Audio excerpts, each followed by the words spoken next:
Hi, good morning. How Good we all morning. doing? Hi, good morning. Everybody. Good Monday. It's Monday.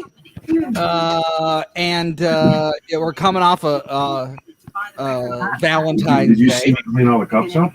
I saw that. And it was I got to be honest. So last night we did dinner for the first time. We went out to dinner. And it was bizarre. Really? Like it was first of all, there's no way that it was 25% capacity. No way. It was probably 50%. Now I'm not going to give the restaurant because I don't want to get them in trouble. But there's just no way it was 25%. Yeah, McDonald's. And the whole thing of the masks and the table, it was just weird. I don't know. It was a very strange dining experience. You've been to a restaurant recently? I haven't been since they've reopened. Okay. I would go the last time before this latest shutdown. Sure. I went avidly and I enjoyed myself quite a bit. It was quiet. There weren't that many people there. Yes. I felt very safe, very secure. I felt the same way. It was just a weird vibe because usually, the place that we usually go to for Valentine's Day for dinner is just jam-packed. McDonald's, yep. But she gets the fillet of fish. Well, Brent is coming up. Bill, good morning. Good to see you. And so it was just strange having, just less people. It was just bizarre. And you had lost all of your manners. Well, oh my God. Wow. I had my feet up on the table. I didn't realize that was still, not allowed. Oh, yes. What did you get? Oakland Mediation Center. I had prime rib. Yeah. Daddy likes the sound of that. Yep. How do you get your prime rib done? Medium rare. Always medium rare. Yep. That's the way to do it. If you cook your steak over medium rare, I don't know. Should we put you in Guantanamo Bay? I'm not entirely sure. Perhaps. How do you like your steak, Nick? Hello, Danielle. Hi. Medium. Quick turnaround. You're a medium guy. Yeah. I don't get a prime rib though. Provide more services and reach prime rib is tasty. My goodness, a good prime rib every once in a while really hits the spot. Please help us by making a small donation or a large donation. Danielle, you're in the studio there. I'm just sitting here. Sorry. That's great. You're in the P-Dub studio, it looks like. Donate button. Here we come. Tap.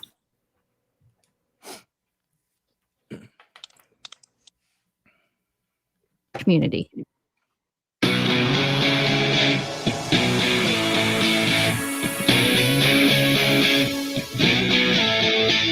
Frank Beckmann Show, News Talk 760 WJR. Now sitting in for Frank Beckmann, here's Chris Renwick. Hey, happy Monday to you. Good to be with you this President's Day. And we got a lot to talk about. We're going to talk about the difference of good pizza and bad pizza. It's an important topic that I feel that needs to be discussed more. We're going to do it a little later on, but we've got a business, and it's particularly exciting now because with the way that restaurants have struggled, in the last year plus, almost year plus, the fact that any restaurant is doing well is exciting to me. So I feel that we need to highlight that if possible, and it is possible. And not only is it in this case exciting that the restaurant's doing well, but it's also like there's a whole charity aspect to this that's blowing up as well. We'll get to it coming up in the 10 o'clock hour, but I want you to be aware of it because it's a good story. And among all the craziness that's happening, I'm excited for that a little later on. Speaking of the craziness, I'm sure you caught some of it. Although, if you heard my discussion with Guy a couple minutes ago, it's like you gotta be a glutton for punishment, which we are, admittedly.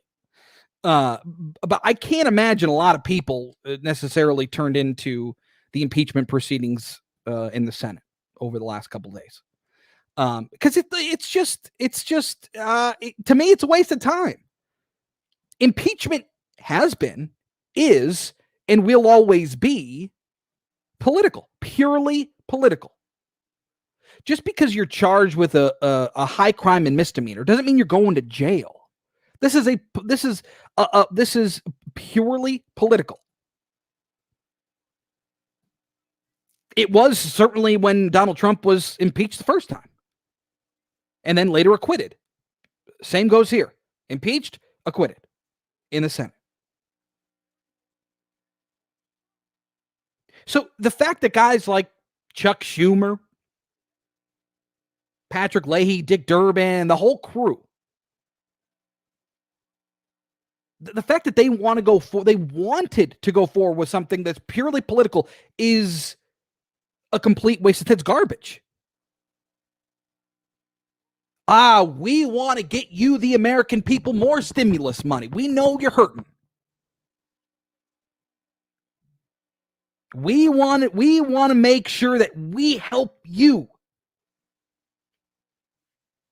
Family of four who's struggling to pay their, whatever, student loans, your mortgage, your car payment, whatever. And so the fact that you continue on with this process when you know the outcome, you know that that Donald Trump will be acquitted.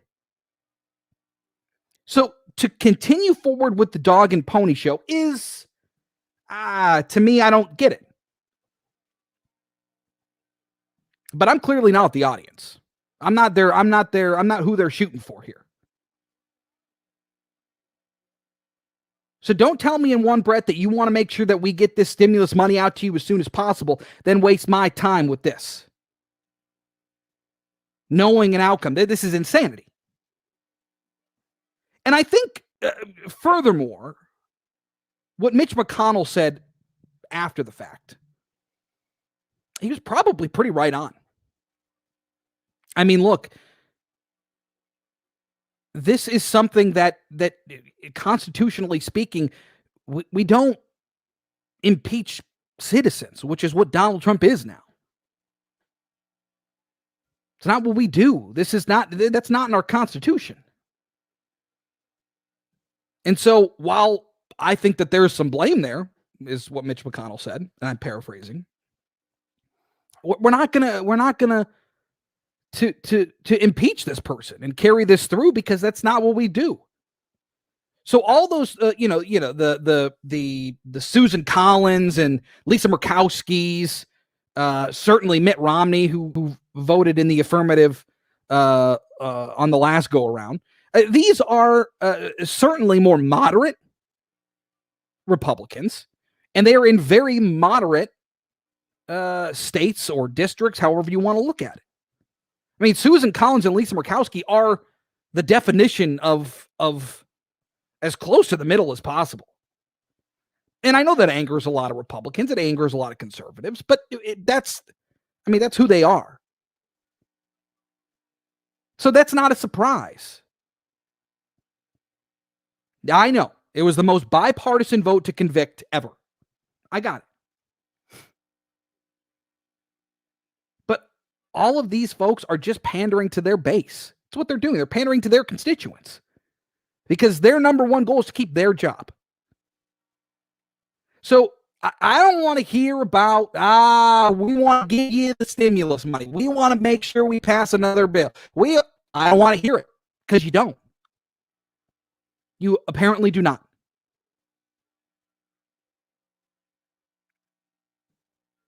And then, of course, look, and there's a whole nother aspect to this, right? Because Donald Trump came out and said, look, we're just getting started. You'll have more from me. And the question is, at this point, at this juncture, right now, February 15, 2021,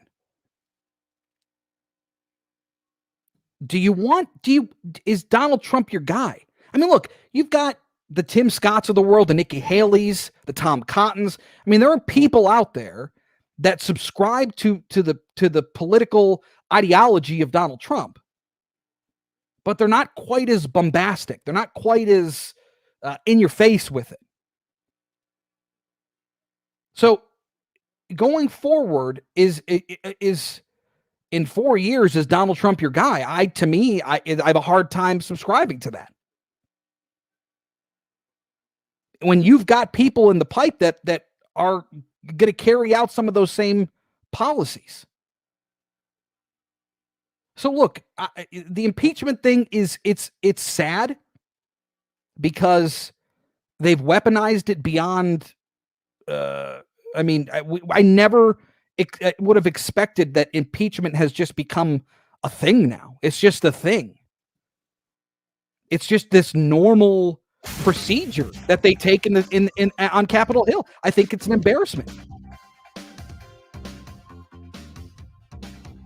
So look, that's there for you. 800-859-0957. 800-859-0WJR, the number for you to call or text. We'll get to your text and your calls coming up next. But I want to know what you think about it. And, oh, God, if you watched any of that, heaven help you.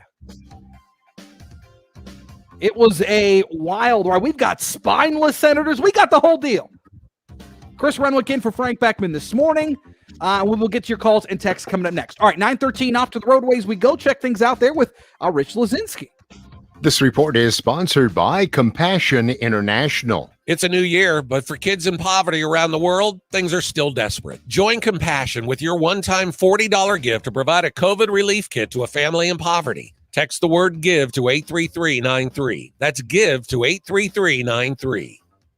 WJR Traffic First is also sponsored by Primetime Testing Laboratory in need of autonomous or electric vehicle testing. Primetime Testing is the industry's best and complete automotive testing services from component level to full vehicle for your next automotive project. Get a free quote at primetimetestinglab.com. That's primetimetestinglab.com. Look out for a wreck on I-94 westbound at I-75. Another accident on the southbound Southfield Freeway, this time at Grand River Avenue. That's blocking your right lane. Both your right and left shoulder are blocked by an accident on I-696 westbound at Mound Road. And look out for a wreck on the northbound Lodge at I-696. Now, WJR Weather First from the Weather Channel. Here's your forecast. Slippery travel this afternoon and the steadier snow continuing 17 degrees, another inch or two of snow this afternoon, but more tonight. Most of our snow tonight, 5 to 8 inches, 13 degrees. Tomorrow, cloudy with a high of 20. As we get into Wednesday, cloud sunshine, 22. From the Weather Channel, meteorologist Ray Stagik on News Talk 760 WJR. Thomas Edison has been called America's greatest inventor. So who did the inventor of the modern light bulb, the phonograph, and the motion picture camera hire to be his accountant? Another visionary named Mervyn Walsh. Mervyn went on to start a college dedicated to passing on his knowledge of the... All right, let's see here. Bill, we said good morning to Bill. Good to have you, Bill. I watched every second of it online. Bill, my goodness. You're a saint. Jim, good morning to you. Mark, good morning. Chris and crew, looking forward to a great show. We appreciate that. We're looking forward to a good show, too. Did you guys happen to see any of this? The two of yous? What did you see any of this impeachment deal? I did not. No. Oh, you missed out. Sounds like I did. I went to the movie theater. I picked up some popcorn. Oh, I bet you did, Panama Red. Look, again, like it's to me the overall like my take from this is like it's incredibly disappointing to me that just impeachment is it's just the thing now that we do. Oh yeah, it's a trend. It's a trend. It's the new hotness. Pitchfork loves a good impeachment. Yeah, it's like a nice ascot. Yeah. Those are terribly popular these days. People don't wear ascots enough anymore. No, I agree. You know who does? You know who wears a lot of ascots? Who is Frank? Incoming Pro Football Hall of Famer Charles Woodson is a big ascot guy. Yes, big ascot guy. Yeah, he loves his ascots. Yep. Does he wear it on the field? I don't know that we know the ascots. That would be interesting. Is that the new costume? Yeah, costume. What number is he? This woodsman you speak of. Well, the only number that really matters is number 2. Is that what he is? Number 2, Trebek. Yes. That was his number at the University of Michigan. He's from U of M. He played for, the University of Michigan. Did He he get COVID? A lot of them got COVID, No, I don't think he did. Oh, okay. No, I don't know that COVID was around when he was when he was in Ann Arbor. What's his name? Tim Woodson? Yep. Exactly right. Bill, I had to watch it. It was so crazy that the president was impeached in 2 hours. It was all emotion and politics. It was all politics. Again, it's not like you get charged in the House and then they pass it over to the Senate, and you're not going to jail. It's political. Yeah. It's a show. That's right. Like what we're doing. The Frank Beckman Show, News Talk 760 WJR. Now sitting in for Frank Beckman, here's Chris Renwick. 800-859-0957, 800-859-0WJR. That's the number for you to call or text. Great bumper music. Appreciate that, Jason. Look, again, like I just want to know where you're at with this, because I just thought I just think it's an embarrassment. That on one side, the Democrats will tell you that they want to pass some wide-ranging stimulus bill, something that the former president wasn't able to do, or at least the Senate wasn't able to piece together or get on board with, because Donald Trump at the end of the day was on board for $2,000 stimulus checks this last go around. But they ended up at $600. And a lot of people say that cost the Republicans in Georgia those 2 Senate seats. I mean, I guess I don't know that we'll ever really know that, but there's a lot of talk about that. And that changes the whole complexity of where we're at.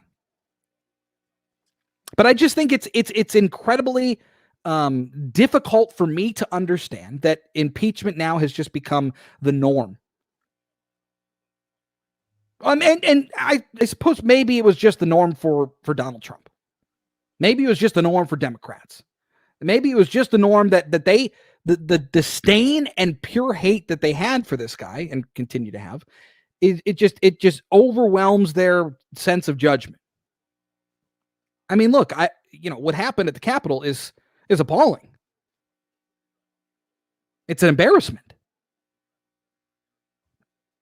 But to continue on this path is also a shame. But don't think it ends here, because now you've got Senate Democrats talking about another avenue. We'll talk about that coming up at 9:35 with Adam Carrington down at Hillsdale College about it, because they're talking about a whole other way to keep him out of office. So we'll get to that coming up. All right, off to the phones we go. 800-859-0957. Let's go to Shelby Township. Talk to Greg. Good morning, Greg. Good morning, C-Note, Mr. Positive. Hey, real quick. Trump, malfeasance, wrongdoing. He went to the line and he didn't cross it. Mm-hmm. It was not black and white. It was gray. Mm-hmm. For instance, the word fight. It was bandied about on all 3 news stations, CNN, MSNBC, and Fox. The discernment of what the word fight means and what Trump and the way he was using it meant.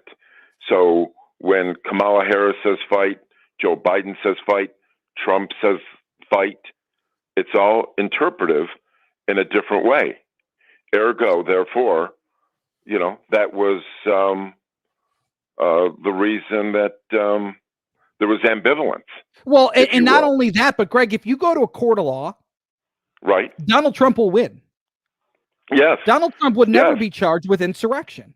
He would never be charged with inciting a crowd, because the way that he spoke was not necessarily inciting a crowd. It wasn't. Proving my point, Chris. Yes, you are spot on. So look, I openly welcome somebody to take this to court. Take it to court. I totally agree. Because I guarantee you, lots of reasonable doubt. Everything I've read is certainly reasonable doubt, but inciting a crowd, the crime of incitement is so incredibly difficult to pin down because now you're going into free speech and right, you don't want to yell fire in a crowded theater. But at the same time, that's not what happened here. He wasn't calling people to break into the Capitol building. He didn't say it. So there's a lot of ambivalence. There's a lot of interpretation that these people took and went with them. So the fact that he's not going to be charged, he's not going to jail for this. If this goes to a court of law, it gets thrown out. So again, it goes to my point, and I think you make a lot of really good points, Greg. I think it goes to the fact that, look, impeachment is political. It's purely political. Has is, and always will be. And if you take this to a court of law, Donald Trump will win. But they won't do that because that's a win for Donald Trump, and they know it. So again, the issue is the political nature of this, the weaponization of impeachment is where I have the most issues. Thank you for the call, Greg. Appreciate it. Out to Livonia, talk to Ken. Good morning, Kenneth. Good morning. Beautiful weather outside today. I love this cold weather. Good for my sinuses. Good for my sinuses. Well, I'm going to touch on two quick points. First of all, if Donald Trump was to run for president, I would cast a vote for the third time for this man, and the simple reason is this. His whole life, he has proven himself to be a free market capitalist. He's also proven himself to be an American first patriot, where the Democrat Party and unfortunately most of the Republican Party, they fall under the classification of being statists. In fact, Mark Levin had even said, America has become a socialist nation, referring to the way the Republicans have been voting. Spend, all right, but Ken, let me pose it to you this way. So, how old Donald Trump's? He's going to be what, 78, 79, I think. Maybe in his early 80s. I can't remember off the top of my head. In 4 years, okay.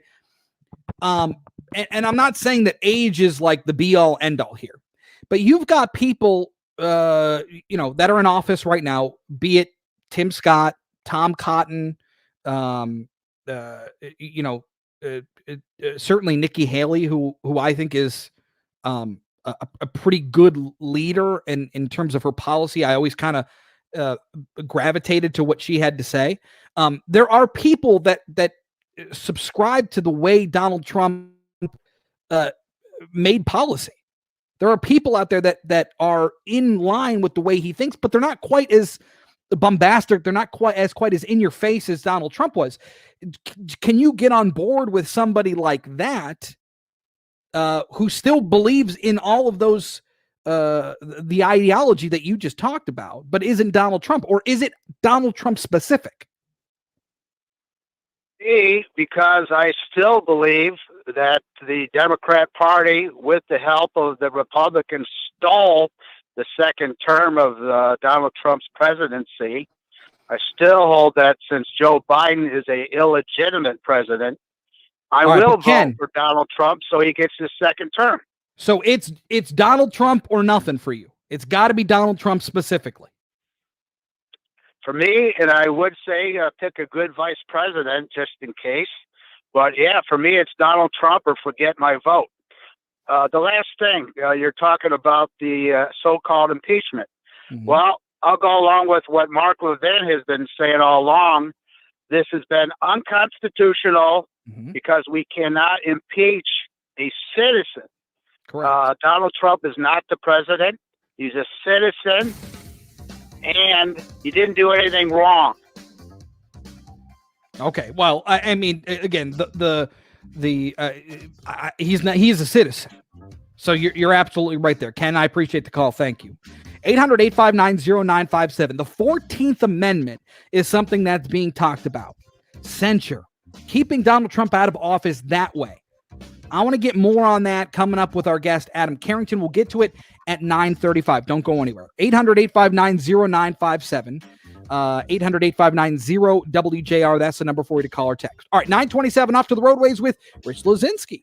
This report is sponsored by SmartMouth, the only 24-hour mouthwash with twice daily use. There's nothing that'll scare your hot date away faster than bad breath. Luckily, SmartMouth mouthwash has got your back for 24 full hours with 2 rinses a day. SmartMouth is available anywhere mouthwash is sold, so pick up a bottle today or visit smartmouth.com to learn more. WJR Traffic First is also sponsored by Gordon Chevrolet, where buying a car is fun, fast, and friendly. No advertised fake lowball prices, just great service and great pricing. Come home to Gordon Chevrolet on Ford Road, just west of Merriman and Garden City. GordonChevrolet.com. Gordon Chevrolet. Find new roads. Look out for a wreck on I-94 westbound at I-75. Another accident on the southbound Southfield Freeway. That's at Grand River Avenue. That's blocking your right lane. Both your right and left shoulder are blocked by an accident at I-696 westbound at Mound Road. And we still have that wreck on the northbound Lodge at I-696. Now WJR weather first from the Weather Channel. Cloudy with snow showers up to 3 inches expected for today. 5 to 8 inches for tonight. It's 12 degrees. I'm Rich Luzinski. WJR News in 2 minutes. As a Blue Cross, you can expect access to care as soon as you need it. Look who it is. Our customer service team. Oh my gosh, there he is. Schedule appointments. That's I Chuck found your little Woodson. Jim Woodsman. And if you move out of the way, you'll see the ascot. There it is. Tests or treatment you need. Look at that. Blue Cross. That's my guy right there. You like this man? I do very much. He seems nice. He is. Good. Who's that man off to the side? That's Lieutenant. That's Charles Woodson. Oh, you're right. You're right. Forgive me. Back here in the white shirt. That's him back there. Okay. All right. There's Horatio Sands or somebody. Bill says, I had to watch. It was so crazy that the president was impeached in 2 hours. It was all emotion and politics. Yep. Peter Wardock. Good morning, Peter. It was a colossal waste of time and money, but to think the American people who will remember this in the next election is a pipe dream. We're going to have 4 more years of Trump blame like Obama did with Bush. Well, sure. I don't think that's unique, though, necessarily.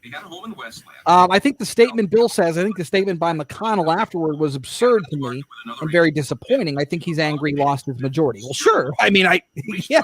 I mean, anytime you lose power in Washington, you're going to be pretty upset. But at the same time, I don't know that what he said was wrong, right? Like he believes that Donald Trump played a role in the people going into the Capitol and breaking in and stealing Nancy Pelosi's podium. But we're not going to impeach a citizen because Donald Trump isn't in office anymore. And so there certainly is a line that you got to play because you want to be constitutional. You want to abide by the Constitution. But you also want to make sure that, if you feel that somebody did something wrong, then you should say it. Peter, you're right, Chris. The disdain and hatred Democrats have for Trump is overwhelming. It is. They're worried about the upcoming Supreme Court case on election fraud. They need a distraction. Paul says he's a legend now. More airtime, please. $1 million to get the word about the enrollment period. Yeah, I'm assuming he's talking about Charles Woodson. Yeah, I guess so. The only winner in a prolonged trial is the attorney. That's true. That's the truth. Rachel Sutherland. This is nothing but distraction from all the stuff they're doing now, executive orders, etc. Visits are being allowed. Like Smith says, Joe Biden is 78. Suspected of having the virus. Visiting from 8 to 8 for patients. I think what Nikki Haley's statements did to the avid Trump supporters is unforgivable, and they'll remember it. Whether it was true or not, they don't want to hear it just being honest. That could be true. Pfizer plant in Portage, which is the COVID-19 vaccine. And Rich always comes through. Oh, thank you, Mark. Cases of the virus. Rick is clutch. While ending at the Daytona 500 in the first career. Thank you. I don't know how to drive a stick. Finisher. Fox's Ryan Mayer has the recap. They always say to watch out for the big one at Daytona. Turns out the big one came on the last lap Sunday. We're having a good time. That is very loud. It looks like a heart is off to the side on Nick's screen. Doesn't that look like a nice heart made out of light? Sound courtesy of Fox Sports, the leaders. Can you have him turn down the monitors a little bit? Yeah, can you turn the monitor a tad, Chase? I prefer it turned up. Can you turn the monitor a tad? Just a tad. Just Oh, just loud. There you go. That's better. I gotta hear what's on the air, Chris. That's true. That's Someone's true. got to work from the studio. You got headphones though. You're good. I can't hear the station on the headphones. Oh, that sounds like a your problem. No. Oh, here we go. Here we go. Oh, you two. Where's Jerry Springer? I can't take you two anywhere. Oh, what you sipping there, Chris? This is a little. You're right. It's none of my business. I shouldn't have asked. Coffee. Hey, by the way, coming up at 10:05, I got a little Cuomo on Cuomo action that I want to get to. I don't think we can air that. A little Cuomo on Cuomo action. Uh-huh. That's an OnlyFans thing? That has really bothered me this weekend. So we'll get to that. Also, funny. This story, I'd like to say that I should really market myself as some like fortune teller or savant that I can see into the future. But we'll talk about this story coming up too. Remember, it was the Minneapolis City Council who voted to defund the police. They talked about taking money away from the police department. Well, weirdly, the people in the community are a little upset because they've got slow response times and an increase in crime. Oh, because there are less police officers on the street. What did the city council do but refund some of that money so they could get more police officers? It's just hilarious. To me, it's fantastic. So we'll get to that coming up too. There's a little teaser for the folks here on Facebook and on YouTube. But yeah, I just can't. I can't be alone in saying that I was the only one who saw that coming. But it seems like pretty common sense to me. You take away the money, less resources there, more crime. You got it, Richard. Pretty simple equation. Yep. So we'll get to that coming up because I saw that and I I feel for the people that live in the community. They're like, hey, folks, I need you here and nobody's coming. Right. But you get what you get what you pay for. Right. Or don't pay for in this case. Yeah, right. Exactly. Boy, I think the way that this is going now with this 14th Amendment stuff is interesting. It's a little bit beyond me, so we'll get a professional on the matter coming up here in just a second. The Frank Beckmann Show, News Talk 760 WJR. Now sitting in for Frank Beckmann, here's Chris Renwick. All right, we'll get to more of your calls and your texts coming up in just a couple minutes. 800-859-0957. You can text or you can call, whatever tickles your fancy. All right. There is still another avenue that the Democrats are going to try to go down here. At least is what it seems. Tim Kaine out of Virginia was kind of the first to throw this out there on the table as an option. And there are, I think, certainly some constitutional ramifications to this, whether or not it can actually work or go through or even be on the table in the first place. And if they are able to do, what is this in the 14th Amendment when it comes to censure? Because now this is the way that they're going to go, because they do not want Donald Trump to run again. They do not want him to hold office again. And so it's just an interesting look into what the Democrats are thinking. And to help us sort it out, Adam Carrington, the assistant professor of politics at Hillsdale College, on the line with us now this morning. Adam, good morning to you. Good morning to you all. Thanks for having me. You got it. Thanks for taking some time. Now, this 14th Amendment, I'd like for you to kind of break down what this is in terms of what's in the 14th Amendment, and we'll kind of go from there, but the implications that this could have, in the coming days or weeks as it pertains to Donald Trump. So what is the 14th Amendment? Right. The 14th Amendment was passed in 1868. It was done in the aftermath of the Civil War. And where we usually tend to hear about it, if we hear about it at all, is its first section where it says that states can't deprive any persons under them of life, liberty, or property without due process of law. They have to give equal protection of the laws. So there's a lot of Supreme Court cases that have to do with whether states are doing those things.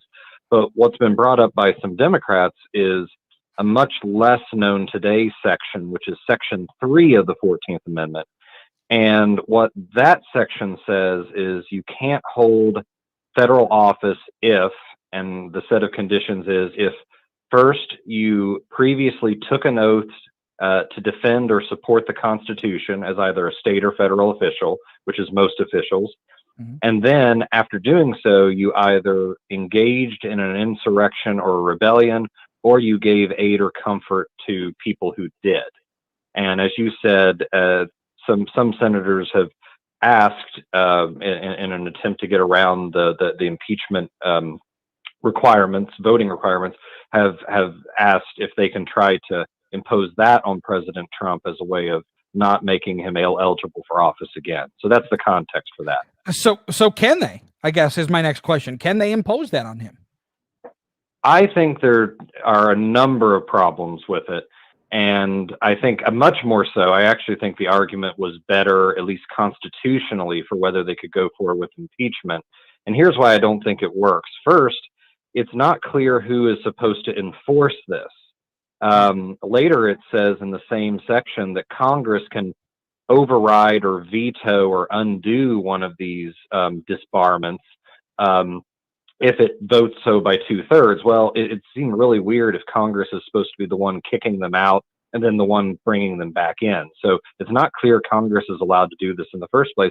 The other is, I don't think that it applies, even if you take the worst reading of what happened on January 6th and President Trump's participation in it. Assume the worst about it. I still don't think that it rises to the level of engaging in an insurrection or giving aid or comfort to the enemy. First, I don't think it's engaging in one because it's pretty clear that this was a mob that came together temporarily, was dispersed, and I think what was had in mind when that Congress passed it was things like the Civil War, like the Confederate States of America. They were trying to keep future officials from coming in. I don't think this comes anywhere close to, even in the worst reading of it, that kind of action, what they had in mind. Adam Carrington, assistant professor of politics at Hillsdale College, with us this morning here on the Frank Beckmann Show. And look, you know better than anybody, as somebody who is a student of the game here, as you will. Politics is, I mean, nothing is indefinite with politics. I mean, nothing is permanent. Things change. It's very fluid, and it changes. It can change every couple of years, and the power structure. Nothing is permanent. But when you go down this path, like the weaponization of impeachment to me is very troubling. Specifically, how they've treated the former president. And just the precedent now that's being set on Capitol Hill. Even further so, when you start bringing this 14th Amendment in, you start bringing in these obscure sections of the 14th Amendment, it seems like this is just a bad road to travel. This is not the way you want to go, because this is a dangerous game now that you could be playing with these little kind of unspoken sections of the Constitution. Yeah, and I do believe, any section, if we're going to have the rule of law, any section of the Constitution needs to mean something and do something, but it needs to do or be what the people who framed it and ratified it thought it was. Mm-hmm. And I think you're right that this way of going about using the 14th Amendment, especially what they're wanting to do, they're wanting to have a majority of Congress be able to make this determination. I think it makes you ask, why would you have the impeachment article to begin with?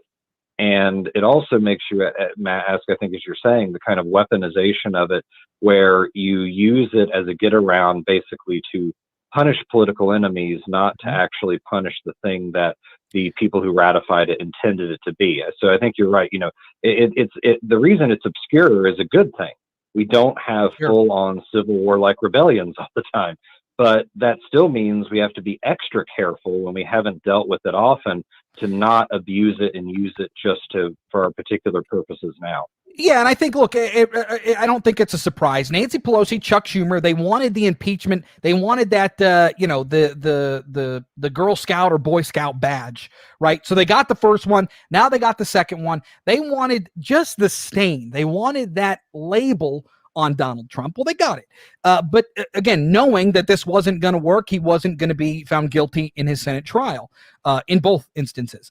But now, again, they're going to try to I guess suppress him as far as possible. And it just sounds like it's a dangerous game to play. It's not the road you want to travel. And so again, we'll keep an eye on it. I very much appreciate you coming on and shedding some light and clearing this up, because it's not just necessarily the 14th Amendment. It's these little tiny things that were written in, all very valid. But when you start nitpicking and finding things that fit your agenda, feels overtly political. Adam Carrington, assistant professor of politics at Hillsdale College. Appreciate the time so much. Thank you, sir. Thanks for having me on. Yep, you got it. All right. More to come on the Frank Beckmann Show. More to your calls and text. Coming up next, 800-859-0957. But first, we need to make a pit stop on the roadways. Check things out there with our Rich Luzinski. WJR Traffic First is sponsored by the Mechanical Contractors Association of Detroit. When your commercial, industrial, public, or residential project calls for plumbers, pipe fitters, or HVAC service technicians, the Mechanical Contractors Association of Detroit connects you with the very best highly skilled and trained union contractors. To get started on your next project, visit mcadetroit.org.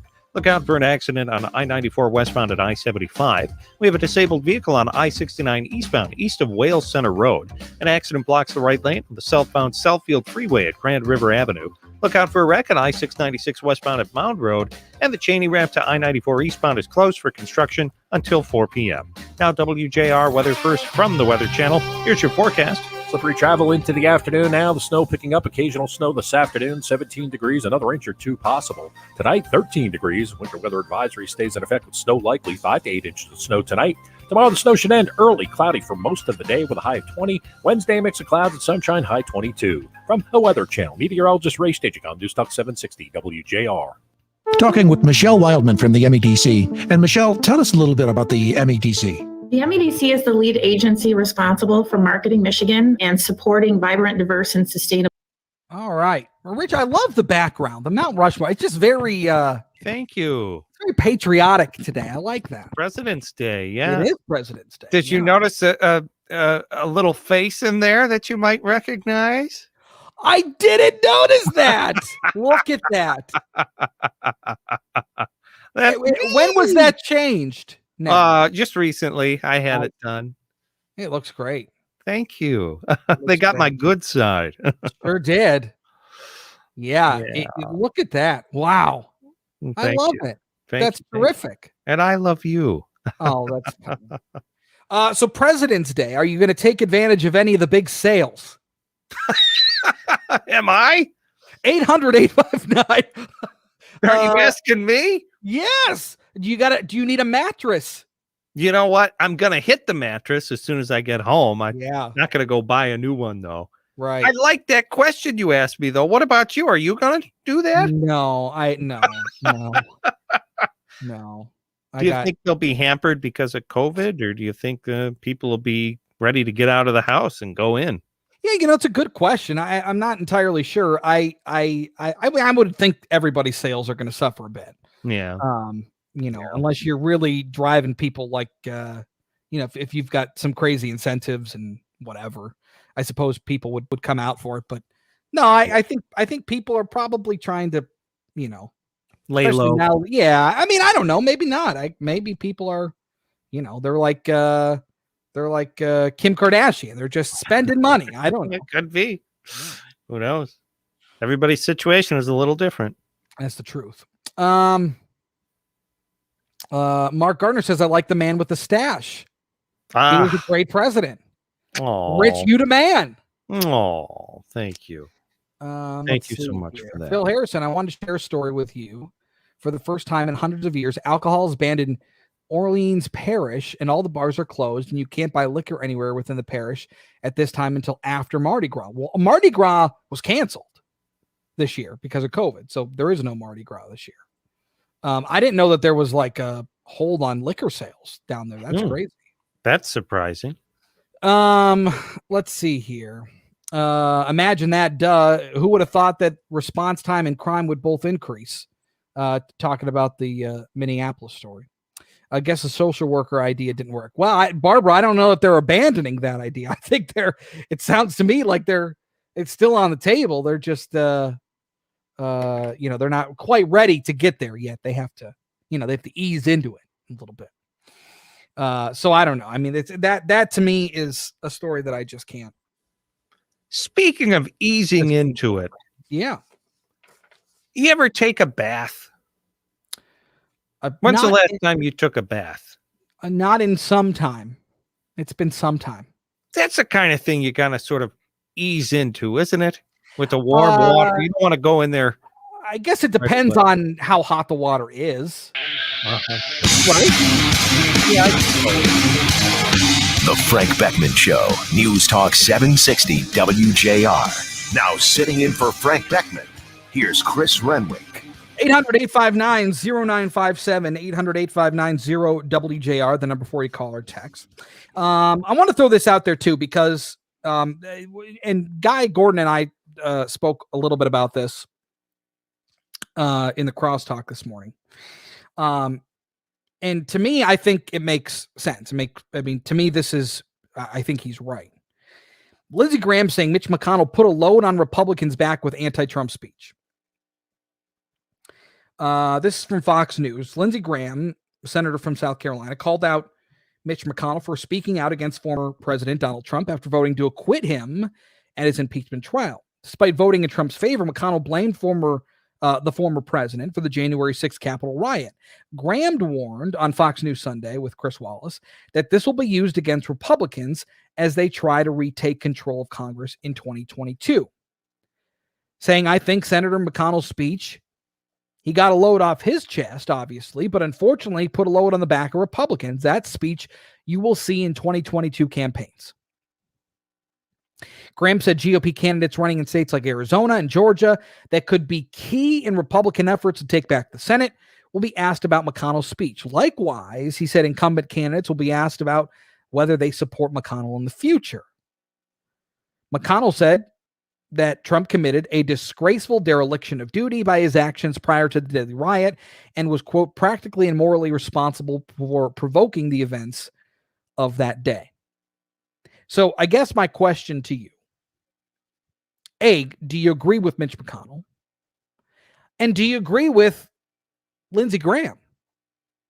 Because I actually believe what Lindsey Graham, I think he, to a certain extent, did put a target on Republicans' backs for this. Like it's almost better to just not comment on it. Or at least say, like, look, I'm not voting to convict Donald Trump because he's no longer president. That's not how our Constitution works. I'm going to follow the Constitution. So, I mean, that's what you could say. So when I thought he took it a step further, and I thought Republicans were going to be pretty upset with that. 800-859-0957. So that's there for you too. All right, let's go to Chris in Casco. Good morning, Chris. Hey, good morning, Chris. Hey, before I make my comments, I'll just say one thing. In 4 years, Ted Cruz, Josh Hawley. That's all I'm going to say. But anyway, okay. All right. A couple real quick, and then I'll go to what you just said. If you notice, when those riots occurred, most of your Trump supporters wear flannel shirts, normal clothes, etc. What did you see? And nobody's talking about this. Black BDUs and fatigues and masks. Those are not Trump supporters. Well, okay, they're not. Well, okay, Chris, hold on. I'm not going to say that every Trump supporter wears flannel. That's not accurate. They didn't fit I've been a police officer 30-some years. The profile doesn't fit the venue. But that being said, we have to keep an open mind. That's all I'm saying about that. I think this was pre-planned. There was a lot to this for a lot of political reasons. Lindsey Graham to that was 100% right. I saw that. And I was so upset with Mitch McConnell because it came out. Mitch McConnell didn't want Trump in there. He was even willing to lose the Senate. That $2,000 stimulus, assistance for COVID for everybody out there that needs it, has been cheated. You impeach a president in a day. You still, to this day, don't have a stimulus. Now, Donald Trump was agreed with $2,000. Guess what? Nancy Pelosi agreeing with Trump? There had to be something up. If you look at what happened in Georgia, McConnell stalled it. He didn't want it. He said no. What did they use in ads 2 days, a day before the election? If I win, we're going to get that $2,000. Boom. They didn't want him in there. McConnell was wrong. President Trump, whether you like him or not, and there's things he said I do not like, just his tone. But I didn't vote for him for that. I voted for him for his morals, his convictions, and his care of the United States of America as a patriot. Now, he is not guilty of insurrection by no means. Had he said, go down there, fight like H, and kick some butt, go bust through the doors and let them know you're heard. If he said that, oh, hell, heck yeah. Yep, go after him. He didn't. He said peaceably protest. So, yeah. I mean, you got to go for what was said. I think you bring up some good points. Certainly, again, to me, in a court of law, Donald Trump would not be found guilty of inciting a riot. He just wouldn't. Based on everything I've read and experts that I've seen and read, there's no way. Now, with that being said, I believe Lindsey Graham is correct. I do. I do. I think that this hurts Republicans. And furthermore, so you talked about whether or not the Republicans on Capitol Hill even wanted Donald Trump there. And look, a lot of the times Mitch McConnell has been in lockstep with the president, but that's on policy, right? It's policy. Like a lot of people, I don't know how many people, I think most people can separate personality from policy. Sometimes they need to go together, but oftentimes they don't always have to jive. So a lot of people looked at Donald Trump and said, I love his policy. I don't like the way he carries himself. Okay. So now the question is, what do the Republicans do going forward? What does the party do? What's the direction of the party? I mean, we've heard Frank talk about it a couple times. What is the direction? Not even at the state level. Certainly the state level there's huge questions there. But at the federal level, what is the plan? Does Ronna McDaniel, does she want Donald Trump to run again? Does she think that's the winning formula? Does she want Donald Trump stumping for candidates for the next 2 years? Is that the winning plan? I don't know. 800-859-0957. Let's go to Chuck in Franklin. Good morning, Chuck. Good morning, Chris. Hey. So I'm a Republican who was thrilled by McConnell's speech. I was disappointed in the way that he voted on conviction.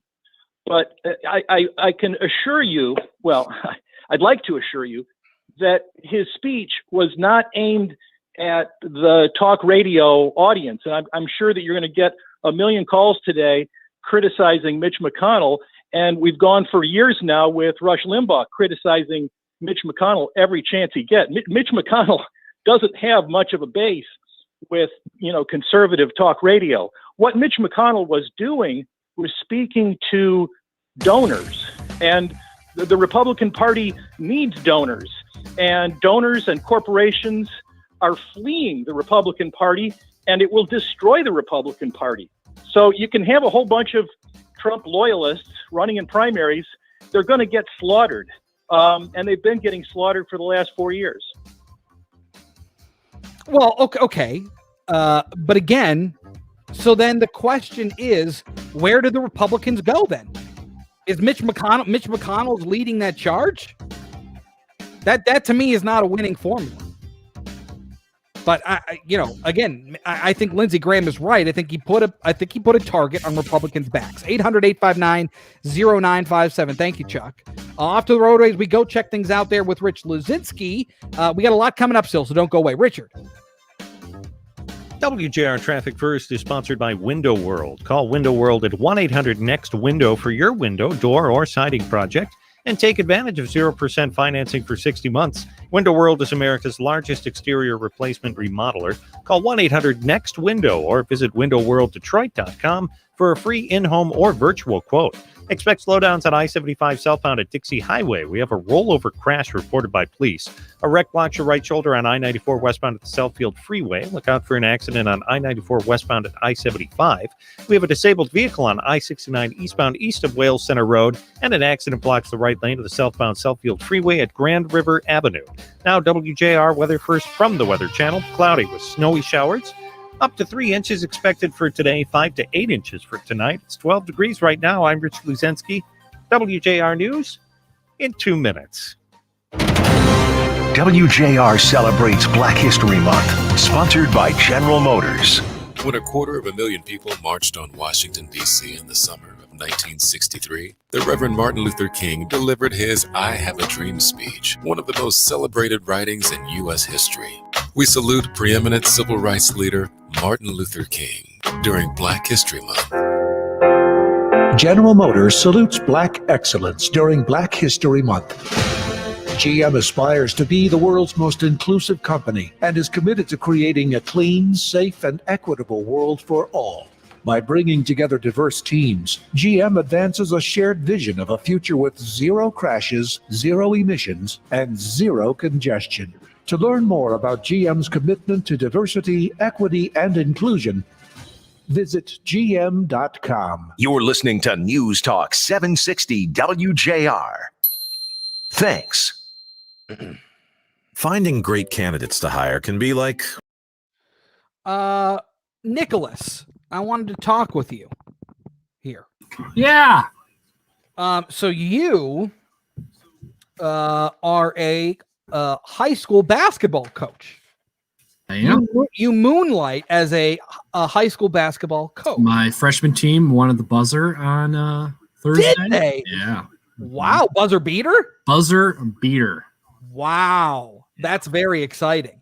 And then varsity lost in the buzzer beater on Saturday. So I'm talking about that. So lay out the scenario here. What was the design? I can show you the video. Just let them play. All right. They actually tied the game. We were up. Okay. We're playing Groves. Okay. Groves tied, and we came down and just let them play. Wow. Brandon Newland at the buzzer. So did you take the timeout? You didn't take the timeout there. You just let it roll. Is that you there yelling at your student athletes? Bang. Wow. That's big time. Oh, my goodness. Very good. Okay, so my question is, look, the winter sports angle has been something that's been obviously talked about a lot, and it's calmed down recently now that kids are allowed to play again. Mm-hmm. Have you noticed what have you seen from this? Have you noticed anything strange? Have you noticed has everybody following protocols? What's the deal? No, it's very strange. Like we heard from the opposing athletic director on Thursday, like, hey, this ref is a really big stickler for masks. It's like, great. Sure. Should be. So masks on Thursday were fine. And then we played on Saturday and we had this ref, anytime he wanted to talk to us, would pull his mask down. Oh. It's like, you're defeating the purpose of the mask. Sure. So no, it hasn't been completely smooth. Has it affected the shirts and skins policy? No, like masks and no masks. No. No. Shirts and skins. Do they still do that? We have reversible practice jerseys. So. Good. How long did it take them to come up with that? That was so stupid. Shirts and skins. Yeah. Did you ever implement that? Sometimes, yeah. Did you really? Yeah. If we didn't have practice jerseys, we'd go shirts and skins. That seems so barbaric to me. So I do find it interesting that I guess I would have imagined that there would be a big push to, make sure everybody's on the up and up here. I think that's coming. I don't know if you saw Mick McCabe's article from this morning. I did not. There was a quote from Mark Ewell, the director of the MHSAA, so they were reviewing all the photos and videos from the past week. I read it. About who was and wasn't following protocol. So I feel like those people who weren't following protocol will probably hear from the MHSAA this week. Interesting. The reversible jerseys is a great idea. Yeah. So what would they do? Fine these coaches or schools, or what would they do? I think you could find the coaches. Would the state fine them? I read it is in fact a law for them to have to wear masks. So interesting. Check this. I think they could maybe suspend them for like a game. I don't think they can be fined. So in the McCabe piece, did they talk about I haven't seen any stories on in terms of like an uptick in numbers or I think spikes? it's too early for that. I mean, I know of 3 teams who've shut down their programs already because of COVID. Like for 2 weeks or for the season? Yeah, 2 weeks. Yep. Say you're a skin.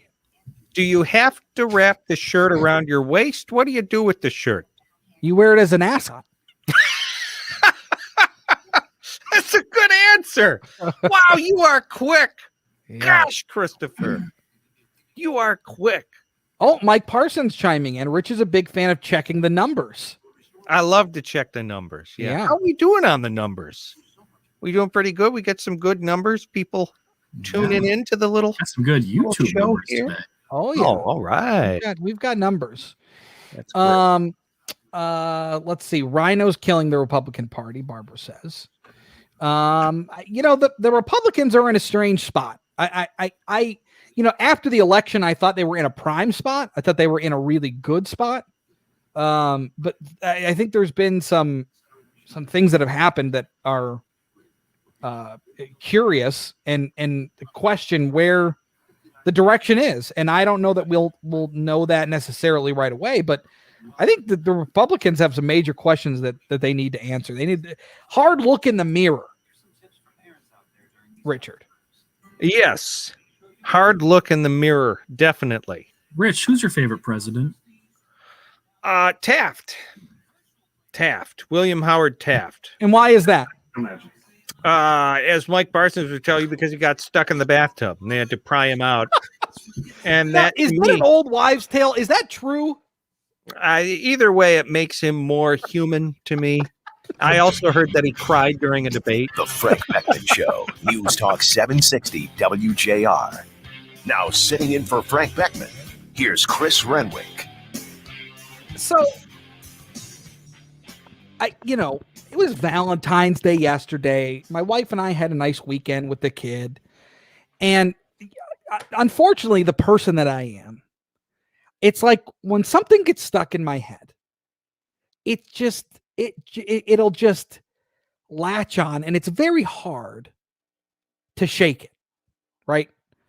And so we're playing with Jake, and we got him some toys for Valentine's Day because we're suckers, apparently. Just getting off Christmas.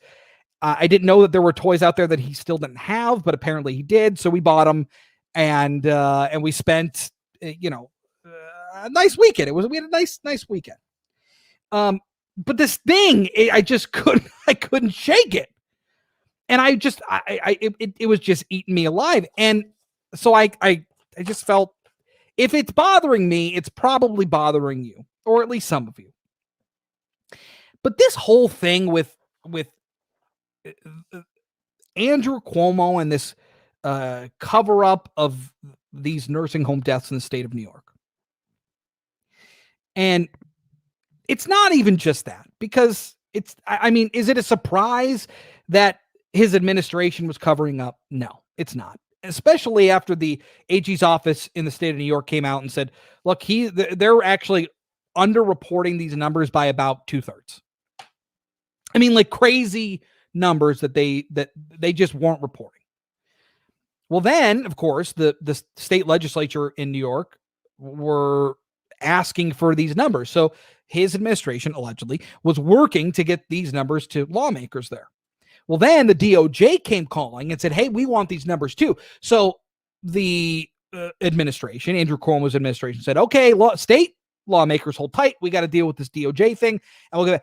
It turns out they're just sweeping it all under the rug because the numbers are so high that they didn't want it out because they didn't know the political ramifications of it. If Donald Trump got a hold of these numbers, he'd kill him. And so the thing that none of that is a surprise, right? The political nature of this is not a surprise. But I will say, now, Fox News has had no problem covering this, right? But like my issue really lies with CNN. Shocking. Them not covering the story is predictable, but it shouldn't be accepted. And look, how many times we are journalists, we are not on a side. Baloney. You want to put yourself on some journalistic pedestal. You're some bastion of journalistic integrity. Fine. Cover the story. Very little has been done on CNN on this story.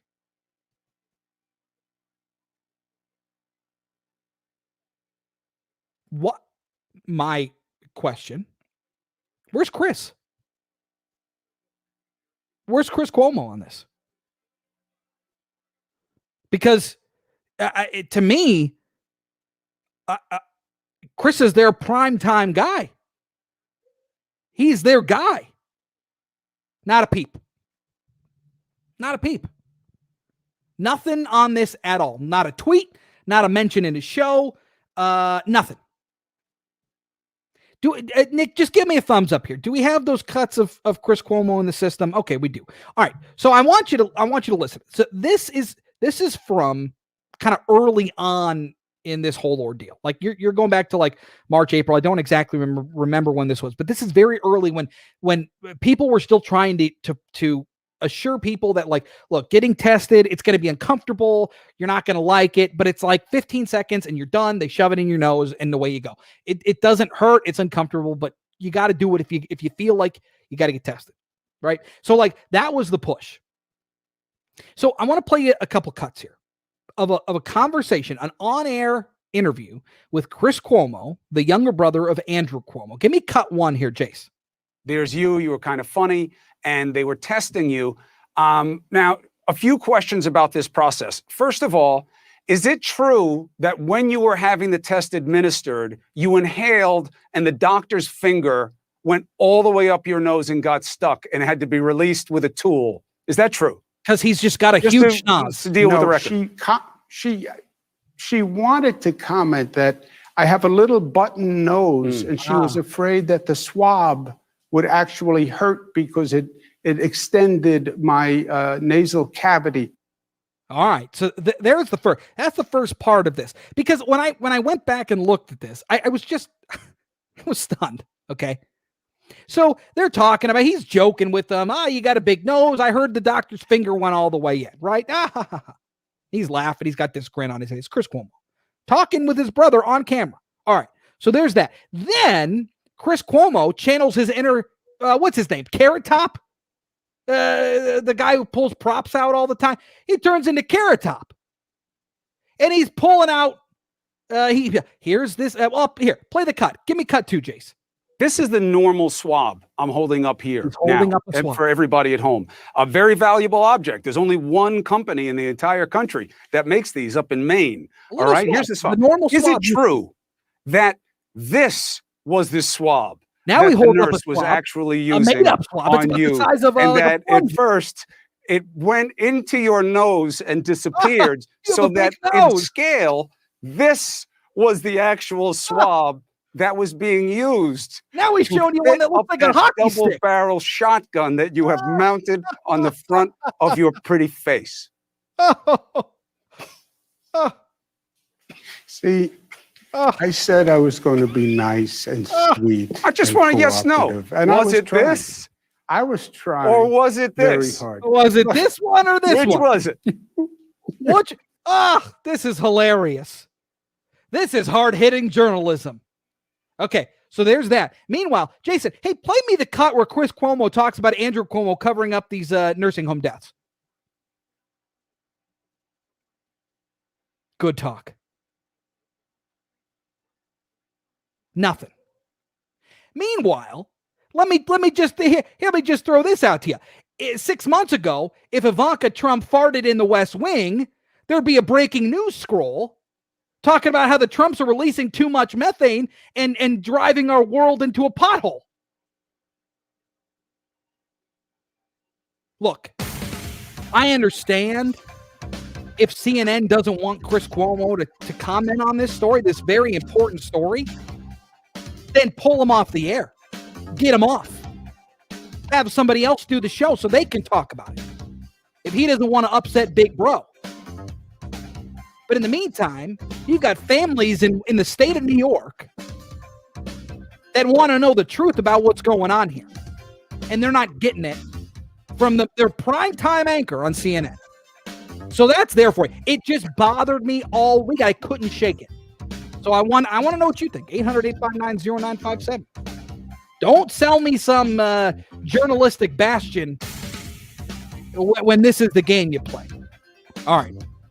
800-859-0957. Richard, how's the roadways looking out there? Rich Luzinski, what do you got? This report is sponsored by Compassion International. It's a new year, but for kids in poverty around the world, things are still desperate. Join Compassion with your one-time $40 gift to provide a COVID relief kit to a family in poverty. Text the word GIVE to 83393. That's GIVE to 83393. WJR Traffic First is sponsored by the National Electrical Contractors Association, NECA. Put the expertise and skill of NECA signatory contractors to work on your commercial, public, industrial, or residential construction project. NECA contractors like J&J Electrical are powering Michigan's future project after project, on time and on budget. Learn more at smcnica.org. Roadways are a mess. Chris, to answer your question, expect slowdowns on I-75 southbound at Dixie Highway. We have a rollover crash reported by police. A wreck blocks your right shoulder on I-94 westbound at the Southfield Freeway. Look out for an accident on I-94 westbound at I-75. Still have that accident on I-94 westbound west of Connor Street. We have a disabled vehicle on I-69 eastbound east of Wales Center Road. An accident blocks the right lane of the southbound Southfield Freeway at Grand River Avenue.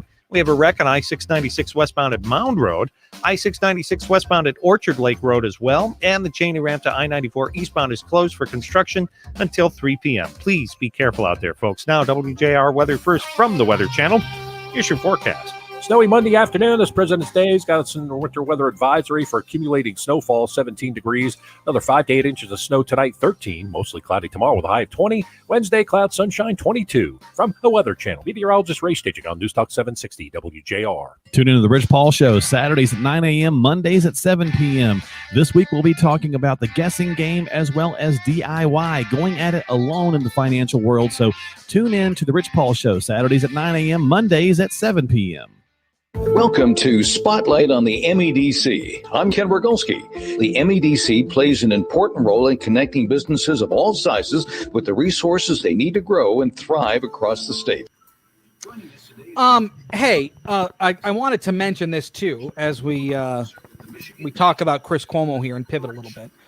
How about the Michigan Wolverines basketball team? That to me was a very impressive win. What did you think, Rich? It was a very impressive win. Both teams had a go at it.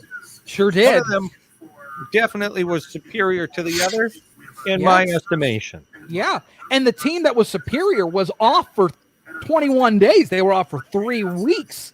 Right. You travel to Madison. You play a good Wisconsin team. Right. You're down by 14 at one point, and you come back and win. That's down by impressive. 14 points, nonetheless. Correct. Exactly. Is what happened there with the old. And you're right. They played the Cheeseheads. Yes. And then they did a little tour, and then I think some of them have COVID, don't they? They never had COVID. No, none of the players had COVID. I'm mistaken. Yeah. You're wrong. You never see those people doing the shirts and skins in those kind of games. Huh? That's true. No, you're right. Everybody has their own costume. Well, Bill has a good question there. Rich, go ahead. I'll let you take this one. Shirts and skins is when you have two teams, and heaven forbid you find some other way to differentiate which team is what, other than having some of the kids remove their shirts. Oh, yeah. And the other people not remove their shirts, and the skins is one team and the shirts is another team. Did something happened to you? Me? Rich? Yeah. No, why? Why do you ask? Are you like you don't have a shirt and skin story from your past? It seems barbaric to me. Why don't you just turn the shirt inside out? Because you're still wearing a shirt. Yeah, but the inside out shirt can be one team, and then the not right side out easy to shirt differentiate. can be another team. What? That'd be too confusing? I think so. Here's something odd about that. The Frank Beckmann Show, News Talk 760 WJR. Now sitting in for Frank Beckmann, here's Chris Renwick. 800-859-0957. Look, I want to know what you think about this Chris Cuomo thing. And CNN. I mean, look, I think that if you watch CNN, even if you watch CNN to get, both sides. I mean, look, CNN obviously has a slant. They do. Okay. But if you tune into CNN just to get another look, another take on what's going on. And, wow, I would love to know what Chris Cuomo thinks about what his brother's doing up there in New York State. Would love to know. You don't get to, though. Because he's not talking about it. So how do you sell yourself as a legitimate, I don't know, news source or, outlet when your main guy isn't even covering a gigantic story? You don't think the families in New York State want to know what they want answers? You don't think that they have questions about what's going on? You don't think that they want to get a take from, somebody who may have some insider knowledge? No, not a peep. I'm interested to see how they attack it this week. But everything's been Trump impeachment. Trump, impeach. And we got nothing on that front. That, to me, is an issue. So one of two things need to happen. Either he needs to address it as their main guy, or they need to pull him off the air, put somebody on, and then they have to talk about it. Neither of which have happened. So I don't know how I'm supposed to take an outlet like that seriously. How are you supposed to take an outlet like that seriously when they're not even talking about something very worthy of being discussed? 800-859-0957. Let's go out to Tecumseh and talk to Bill. Good morning, Bill. Yes. I was listening to a gentleman talking about people withdrawing the big money. I would say there were 74 million people. If we give $100 a piece, he's got a pretty good war chest, so big money can stick it up their butts. We don't need them. We'll take them. For the first time in my life, I have donated more than $100. And it's a simple fact. If you want to see Nikki Haley or people like that running for our positions, what do you want us to do? Sit in the corner and suck our thumbs while the Democrats slap us in the face with their cheating? We've got to take our House Representatives and Senates back for each state and make sure our voting is correct. Not. All right, Bill. Yeah, hey, I appreciate the call. Thank you. I mean, look, at the end of the day, I think there are other viable options for the Republicans. It's just that, do they want to go that way, or are they going to be married to Trump going forward? I don't know. It's a serious question. It's a legitimate question. So again, I'm not entirely sure what the plan of attack is or should be. Let's go to John in Detroit. Good morning, John. Hey, good morning. How are you? I'm good. What's going on? What can I do for you? Good. I'm just going to make one quick comment on Como. It's just simply nepotism. There's no way to get around it. That's all it is. Isn't that wrong? Isn't that wrong? Not while your network is sponsored by the Democratic Party. It's not. Okay, fair enough. It's self-preservation. Well, if there's an obvious conflict of interest, and let's say Chris Cuomo goes, guys, I'm not talking about this. I'm not doing it. Then the folks at CNN should say, hey, Chris, yeah, you are, number one. Or, okay, I see your point. We'll pull you off the air. We'll get somebody else on. We got to talk about it, though. You're a primetime slot. We got to talk about it. So, neither of those things have happened, though. So, I don't know what they want me as a viewer or consumer, or you as a viewer or consumer, to do with that information. Feels pretty phony to me. Feels like a cover-up. John? Serving their master. Now, I want to switch gears on to you quickly. And the Republican Party, they've got to change their theme. They've got to get back to what their foundation is. Smaller government, jobs first, family, and moral values. Now, here's where I'm going with this. The Democratic Party, we've got a lot to talk about in the Republican Party. The Democratic Party, sponsors of the Jim Crow legislation, it was the Democratic Party that sponsored the KKK, and their House leader for 30 years was a KKK leader in West Virginia. Mm-hmm. They sponsored the civil rights legislation in 1968, which has basically destroyed the black family. Okay, I got your point. So what do you want them to do? What I want, you got to get back to. Oh no, did we lose John? Is John there? Dollars back towards helping the people that are paying them. All right, so then let me ask you this: whose fault do you think it is? Or no, do you think that they should continue to back Donald Trump going forward? Do you think that Donald Trump is the guy, or are you content knowing that there are other people out there who have the same? And I guess, John, I don't know. I guess I don't know if you voted for Donald Trump or not. I'm assuming you did, but I don't know that for sure. But as in the Republican Party, do you think that they need to continue on with Donald Trump being the guy, or do you think that there are other viable options out there? Nikki Haley, Tim Scott, Tom Cotton, whoever, Josh Crowley, whoever. Do you think that there are other people out there that can continue carrying that torch, just in a maybe a different way? I think this. I think if the Republican Party gets back to themes and starts to bring out the Democrats' policy of simply using the race card, I think that Donald Trump, he won't run again, but what he'll do, and he's a manager of people, he'll find somebody that's going to fit the bill. And he's got the power and the money and the influence to back whoever it becomes. That person isn't out there yet, but it will be over the next couple of years. Donald Trump's a winner. Interesting. He's going to be a winner. Yeah, John, I it's an interesting take. I guess I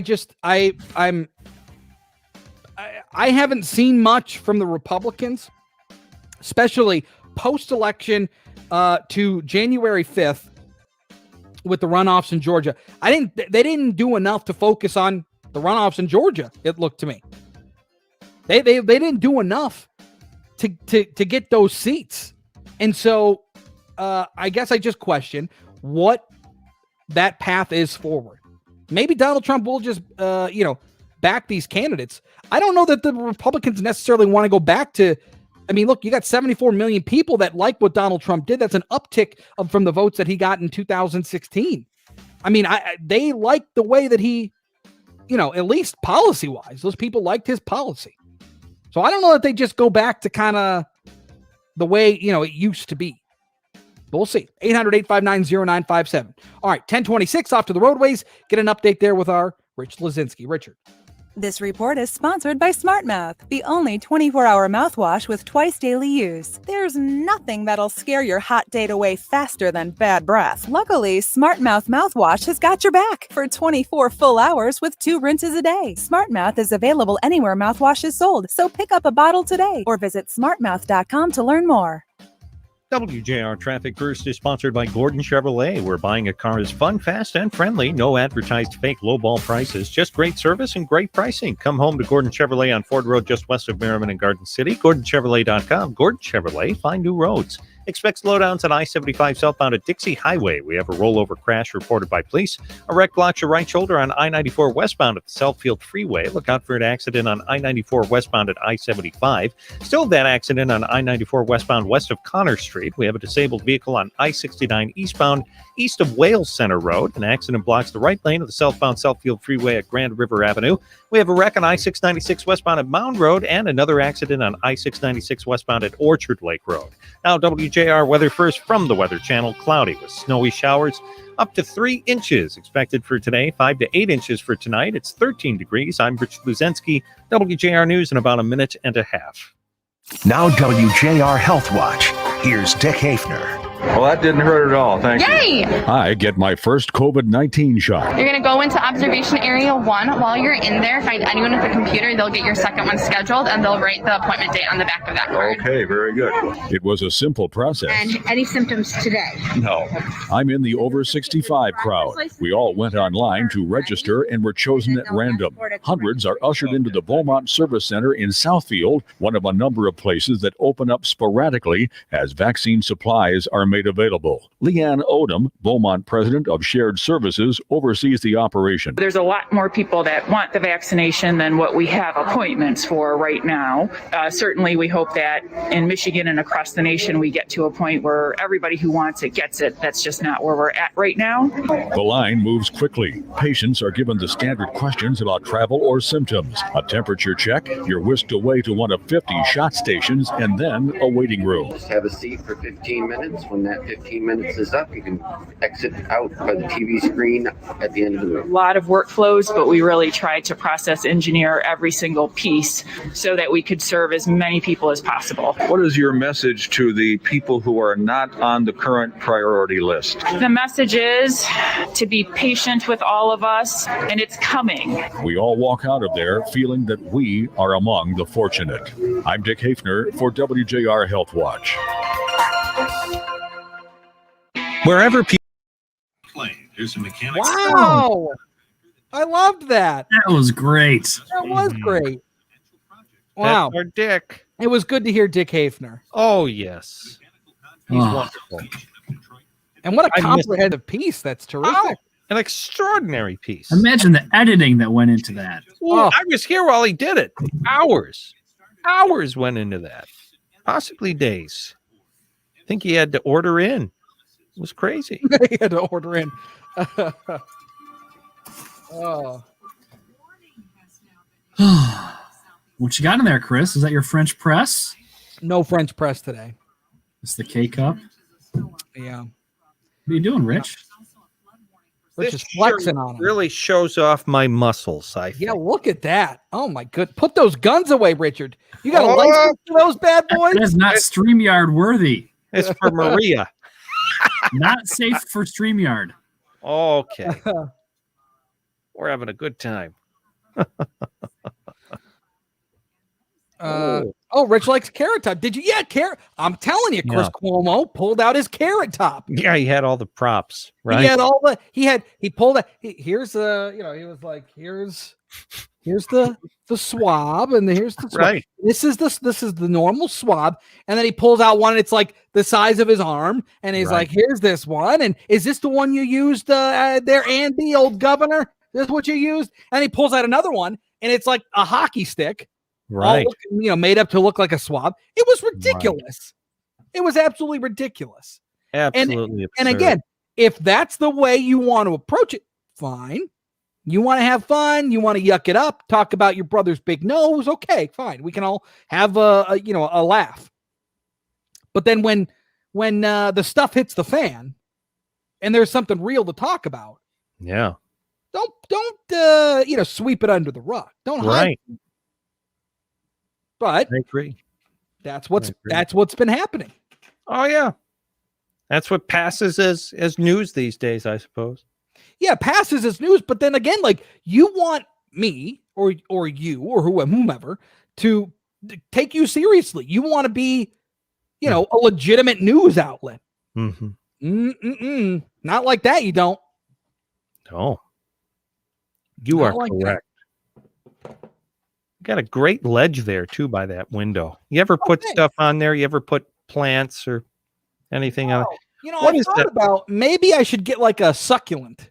Oh, I would love to see a succulent right there behind you. Yeah. On that ledge. Yeah. So I Is don't that know. marble? What is that? Oh, Granite? it's wood?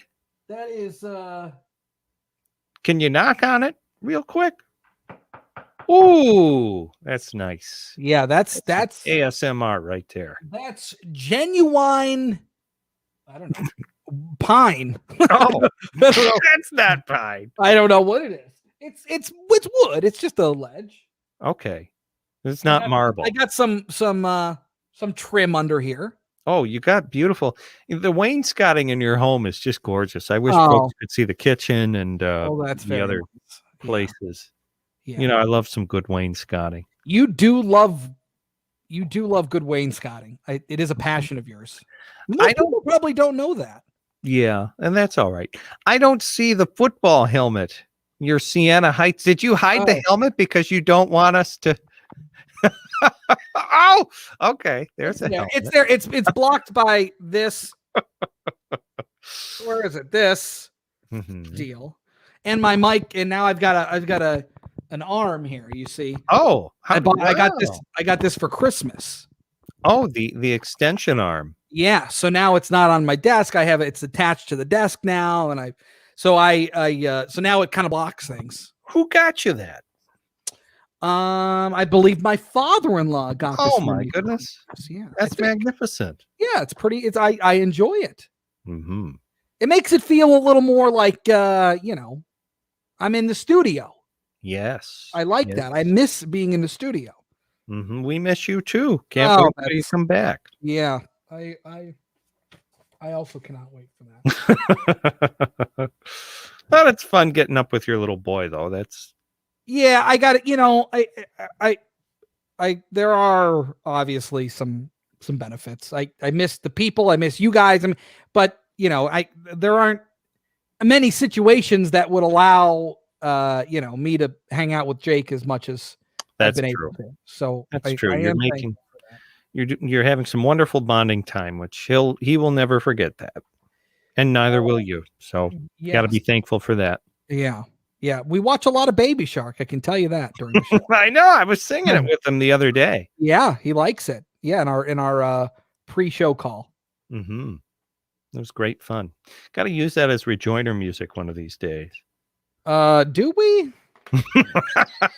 I'm not sure.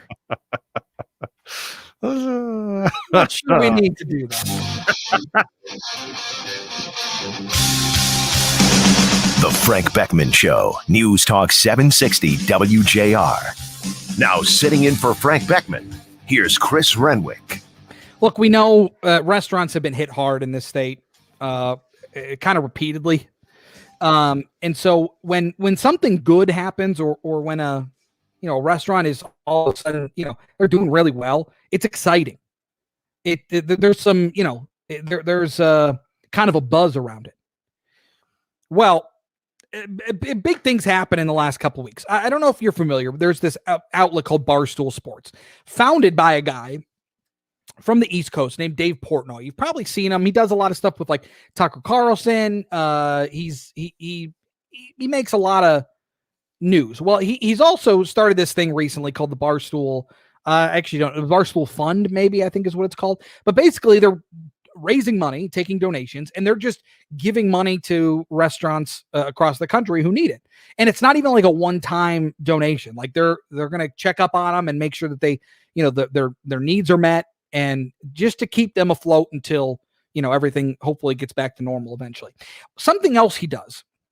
He goes around, he's a big pizza guy, loves pizza. So he goes around all across the country and rates pizza. He's got his own like little pizza rating system, right?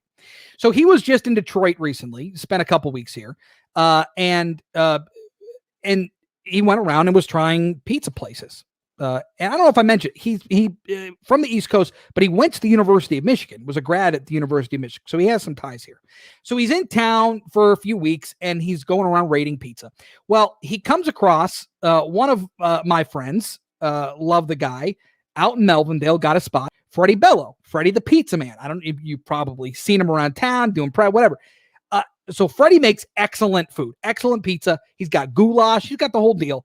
So Dave Portnoy goes to his restaurant, tries the pizza, gives him an 8.7, I think it was, on his little made-up scale. Said there's no doubt this is the best pizza in Michigan, best pizza in Detroit.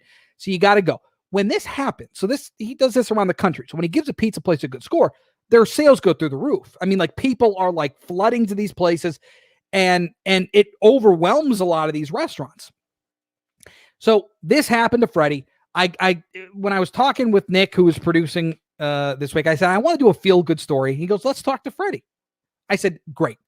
Nick makes it happen, makes the connections. Freddie Bello on the other end of our line. Freddie, good morning to you. Good morning, Chris. Thank you, you and Nick. Yeah, Nick's a friend, a family friend, and love. He's just a great kid. Love him. I'm sorry you have to endure him. That's a shame. But look, here's the deal. You own the restaurant, Freddie the Pizza Man, out in Melvindale. Dave Portnoy comes, you make him a pie. He tries it, loves it. And you even said, like, I'm worried that this thing is going to get out of hand now in the video. So he posts these videos online. So you go, I'm worried that you're going to like give me a great score. And which is, I got to say, you call your shot. That's incredible. You go, look, I'm afraid you're going to give me a good score. And then all of a sudden, I'm going to be flooded here because you're the only person that makes the food in your restaurant. So you were like, I'm worried. And sure enough, you got people lined up around the block. Yeah, well, I'll tell you, Chris, kind of a quick backstory with me. I've been there 15 years. Yes, I make all my own food. I love this small time feel. So the customers come in, they know me, I know them. Yeah, I do well there, but I can handle it myself because I'm the owner. I care and I'm going to make it happen. I have a good waitress, I have a good busser, and we make it happen from 10 to 5. And I go home and I don't have no worries about having employees there at nighttime calling me in the middle of the night, something's wrong. I love it. So when he came, everyone saw the story. And, in my mind, I knew the pizza. I knew he was going to love the pizza. And I'm embarrassed to say it. I literally turned into Gene Simmons overnight. I mean, it's the craziest thing. Minus the tongue, right? Minus the tongue. Yes, minus the tongue. Minus the tongue. I almost would advise people give it a couple days here, let Freddie breathe. But Freddie does have great pizza. So if you ever need a good pizza, Freddie, he does it. He does it right. And so the other part of this, right, aside from all of that, and I know you're only like selling slices now because you just can't make the volume that I'm selling whole pies. I am selling whole pies. You are. Okay. All right. So now you're starting to get into that. So things are probably calming down a little bit, but the other part of this, which is awesome. Oh, did you say no?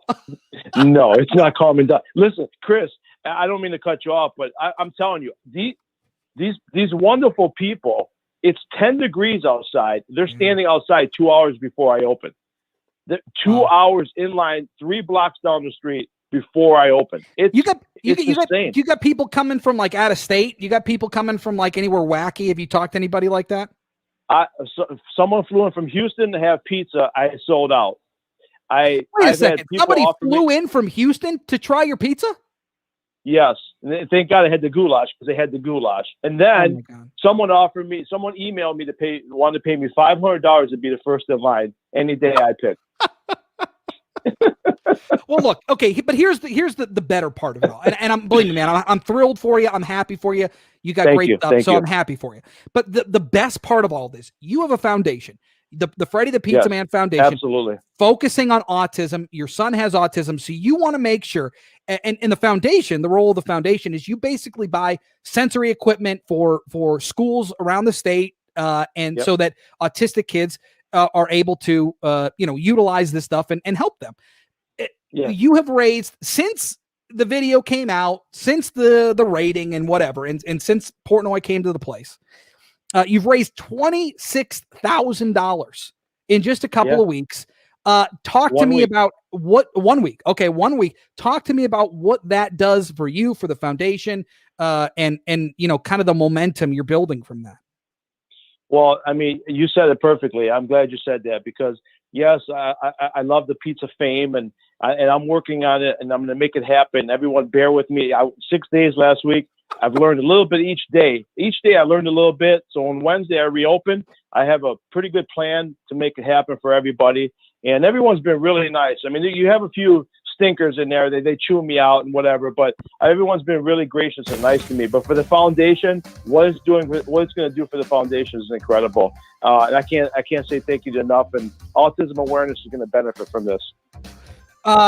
Real quick, I got about 15 seconds here. Give me like what you buy for these classrooms for the sensory equipment. What do you get for the kids?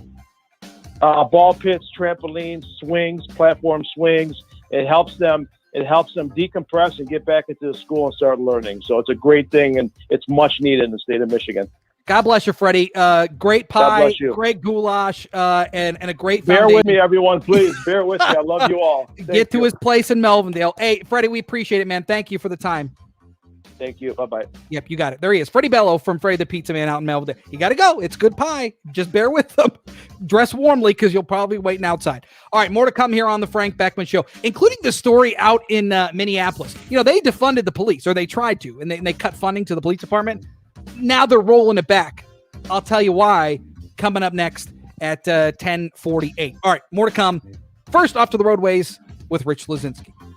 This report is sponsored by Indeed.com. Find quality candidates fast with Indeed Instant Match. Indeed searches through millions of resumes in their database to deliver candidates who fit your job description instantly. Claim a $75 credit on your first post at Indeed.com/credit. Terms and conditions apply.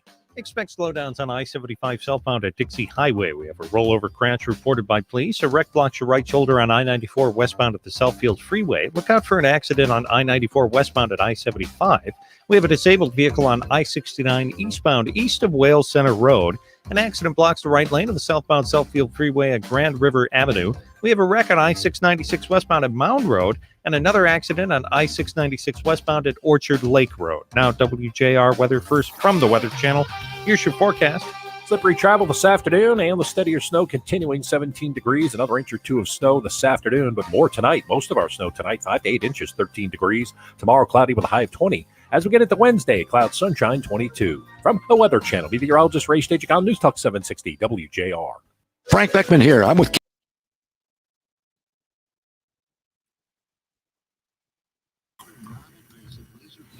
So, Chris, I'm going to work from home tomorrow with all this snow coming in. So. Me too. Yeah. Okay. That sounds We're going good. to trade. You're going to come in. All right. Rich, Jason, and I will be at home. Yep. Can't wait. Holy smokes! Oh my God! Special limited collector's edition guest appearance by Jason. Wow! Wow! You missed it, Chris. You looked down for a second, Oh, and he's man, I gone. missed A flash in the pan. But we'll still talk about him, just like Shoeless Joe Jackson. Oh, there he is again. Oh, he's gone. Oh, come back. We want more. Always leaving us wanting more. He's a sweet kid. He runs the board today, doesn't he? Oh, there he is again. Holy cow. This is like Super Mario Brothers, where you run off of one side of the screen, you pop up on the next side of the screen. Am I right? You remember that? You're kind of right. Oh, Mark wants you to put on the helmet. Oh, helmet. It's helmet time. It's helmet time. I'm a little too angry for the helmet today. helmet I'm time. not in helmet mood. It's helmet time. Why is Freddie that? the Pizza Guy is a great story. It's true. It is a terrific story. Why are you angry? And Freddie, I'm just an angry person. Like the Cuomo stuff got me this weekend. I'm telling you. He's angry for Valentine's Day. Oh, Yeah. Let it go. You can't let that live rent free in your head, Christopher. No, you're right. No, I mean it. Well, it did this weekend. It did. It certainly did. What can I do for you to make you less angry? You wear the helmet. I mean, Chris, if the helmet were here, I'd gladly put it on. Put the helmet on Mount Rushmore. I'm right readily here. available for the discussion of it. I would put it on gladly. Also, here, let me show you this, Nicholas.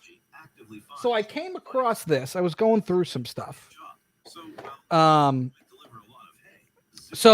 I'm trying to get Jay into, sports more. I'm trying to get him to watch golf and hockey and football, and he's starting to really get into it. So I found this. I got this years ago. I don't even know if it works. I just found it.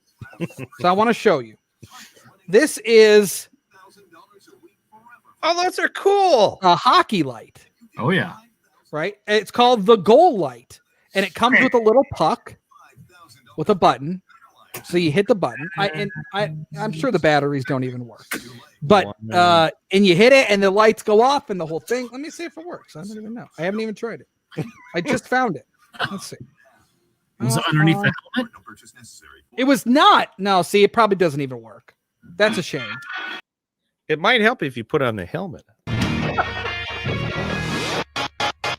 Frank Beckman Show, News Talk 760 WJR. Now sitting in for Frank Beckman, here's Chris Renwick. 800-859-0957, 800-859-0WJR, the number for you to call or text.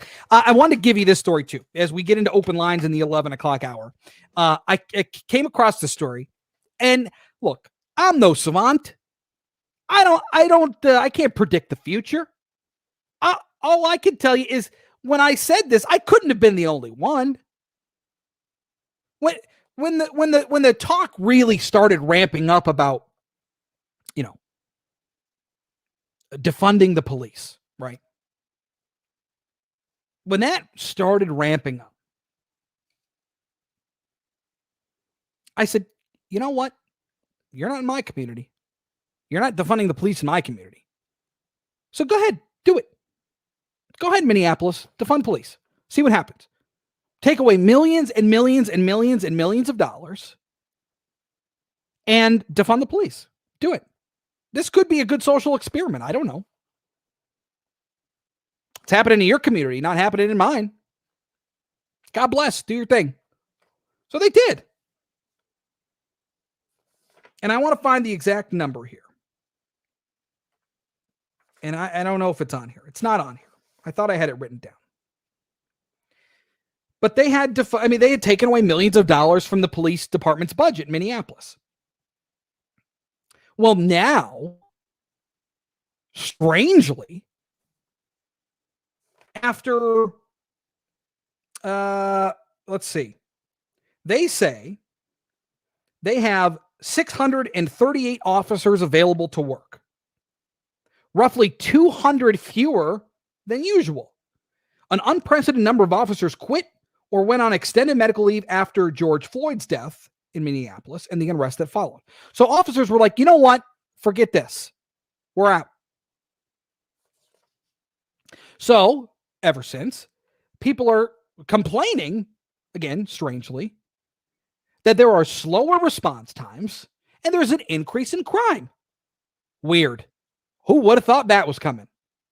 I did. I'm sure you probably did too. So now they're going, hey, what the hell? Can we get some of this? Can we get some resources back here? So the city council in Minneapolis on Friday voted unanimously to approve $6.4 million in additional funding for the police department. This is what would happen. Here's the social experiment unfolding right in front of our eyes. You take away funding, you take away resources, and this is what happens. Crime is going to go up. Response times are going to go up. And nobody wants that. Who wants to live in a community like that? So fine. When all of this was going on, do it. Defund them. See what happens. See what happens to your tax base when they go, we don't want to be in a community like this. See what happens to the business community. If somebody breaks into our store, we got to wait, however long, hours and hours and hours. The guys, they're gone. Nobody wants to be in that situation. So Minneapolis defunds police, and then the people are going, what do you want? We can't have this.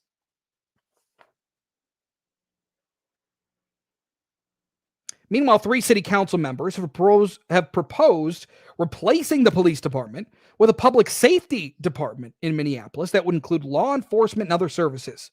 Yes for Minneapolis, a coalition of community groups, is also collecting signatures to try to get a similar proposal on the November ballot.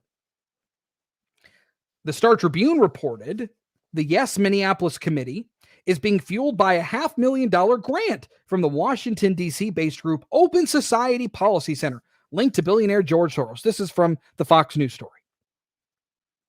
The petition would remove police department language from the city's charter and create a public health-focused Department of Public Safety, including licensed peace officers, if necessary, to fulfill the responsibilities of the department. There you go. So Minneapolis defunds police to a certain extent, and then people are weirdly not happy with the outcome. So there's your social experiment. There's what happens. The people in Minneapolis are going, we can't have this. We can't have it. And now the city council is going to act, and they're going to add more money on. Not certainly the $6.5 million. That's nowhere near what they took away. Defund the police. Here's what happens. 800-859-0957. That's there for you. I mean, this is right. Every action has a reaction. Here's what happens. Here's what it is. Defund the police.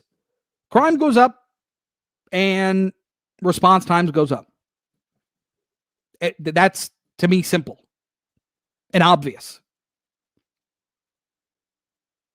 So this is the danger when you want to go down that path. This is why, in fact, Joe Biden was distancing himself, and at the time his campaign, from even touching this defund the police language. Didn't want it. And spare, this isn't about a particular underserved community, overserved community. This is not the people in the community, and none of it matters. This is what will happen. You take away police officers, crime is going to go up. You take away police officers, it's going to take somebody longer to respond to you. If somebody breaks into your home, somebody breaks into your business, somebody steals your car, whatever it is, whatever the crime is, it's just going to take longer. So, look, that's there for you. 800-859-0957. Ain't a surprise to me. I'm sure it's not to you either, but when I saw it, yeah, agreed. This is not a surprise. 800-859-0957. Let's go to Madison Heights, talk to Paul. Good morning, Paulie. How are you? Hey, I'm good. How are you? I'm great, thanks. Good. I wanted to talk about not just the sinister things we were seeing about the defunding the police, but about what led to this second impeachment, which was just a continuation of the ongoing and never ceasing stop of attacks and hindering ever since the former president was first announced as the election winner. It just never stopped, and this was a continuation.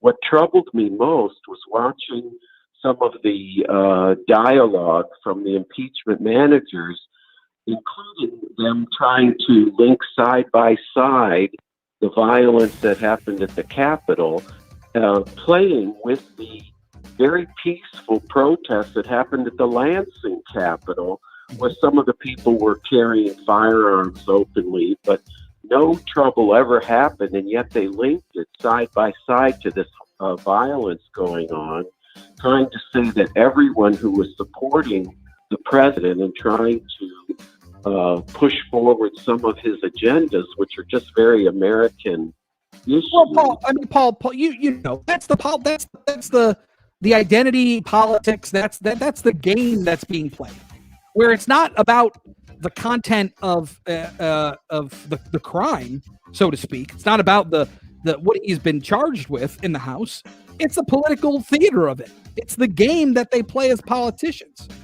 And I appreciate the call. I'm up against it. But yeah, that's what they do. That's why they wanted to impeach him. That's why they wanted the Senate trial, so they could do just that. 800-859-0957, 800-859-0WJR. Open lines coming up in the 11 o'clock hour. But first off to the roadways with Rich Lazinski. Richard. This report is sponsored by SmartMouth, the only 24-hour mouthwash with twice daily use. If you talk to someone and they jump back because of your breath, you need SmartMouth, the 24-hour mouthwash. You want to turn heads, but not like that. SmartMouth is the only mouthwash that can provide 24-hour fresh breath when used twice a day. Pick up a bottle of SmartMouth today or visit smartmouth.com. WJR Traffic First is also sponsored by Marathon. For commutes that feel like concerts, road trips that don't go as planned, or long drives that bring you closer together, Marathon has the fuel to keep your engine running at peak performance. For quality fuel through every mile, fill up at Marathon.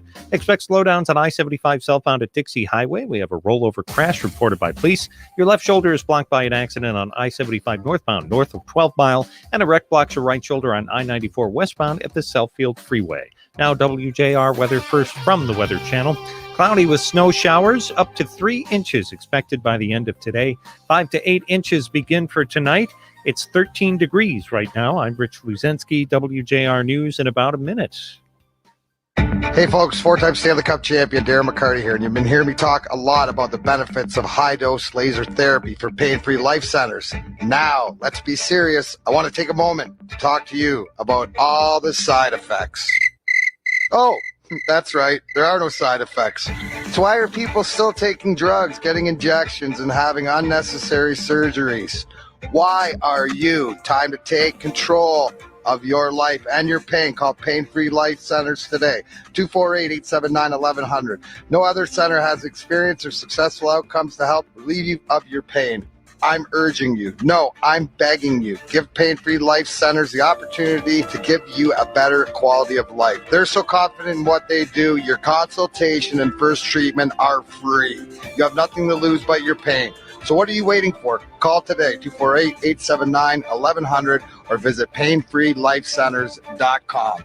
Tell them D-Max sent you. The Spartans play here. 760 WJR. WJR Detroit and WDVD HD2 Detroit. 760 WJR, where Detroit comes to talk. A winter storm warning has now been issued by all right, let's see here. Bill, the defunding police issue is playing out in New York and LA as well. Of course it is. Yeah, of course it is. I think, again, I don't know who's shocked by that.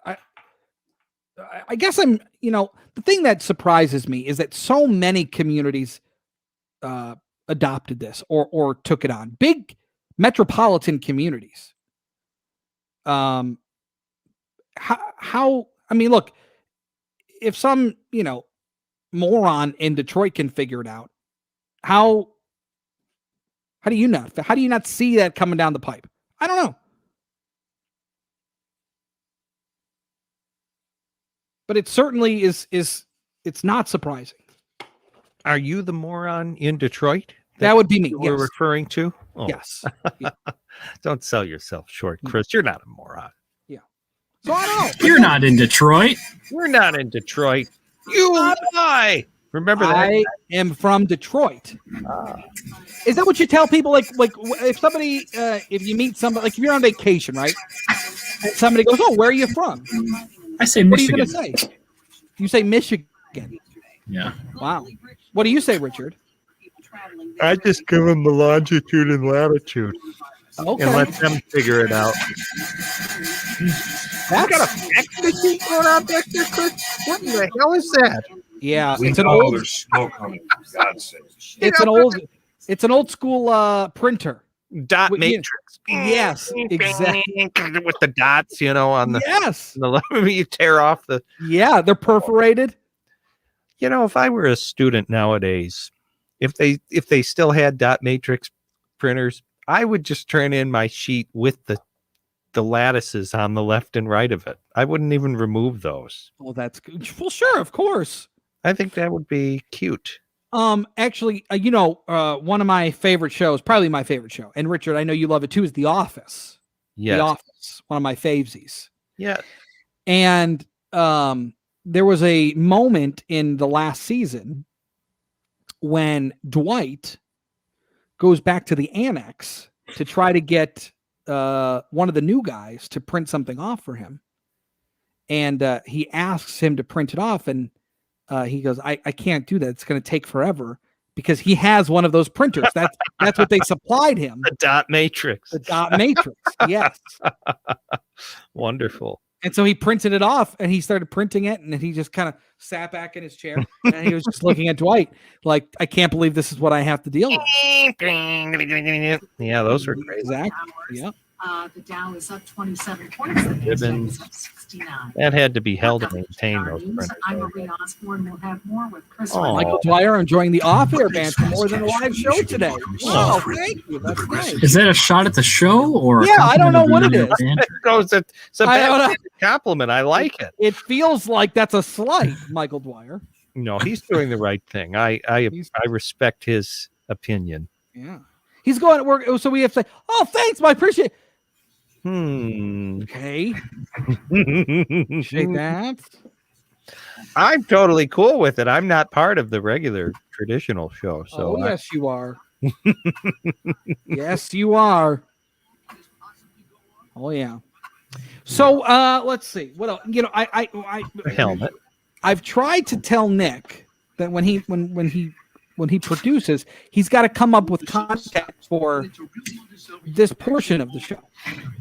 Okay. So I'm waiting on Nick to come up with a topic. here that My we can providing discuss. content is bringing Rich into the show. Oh, That is me providing content. That is true. He came to me about 2.5 hours ago and said, "Oh, I'm pretty hungover. You want to help out with the show today?" That is what happened. When is Nick not hungover? I don't know. That's a good question. He can't Nick hold might have a problem. Yeah, he's got more than one. Anyway, he gone. Oh, look at that. Oh yeah. Be careful what you wish for. You just might get it. He was showing us what it's like to have him out of our lives. And I don't I was not want gonna- that to you're happen. wishing for? No, I don't ever want that to happen. I love you. Go to rocketmortgage.com or call us today at 8338 Rocket. There we go, Michael. Oh, this guy's nice. This Y guy.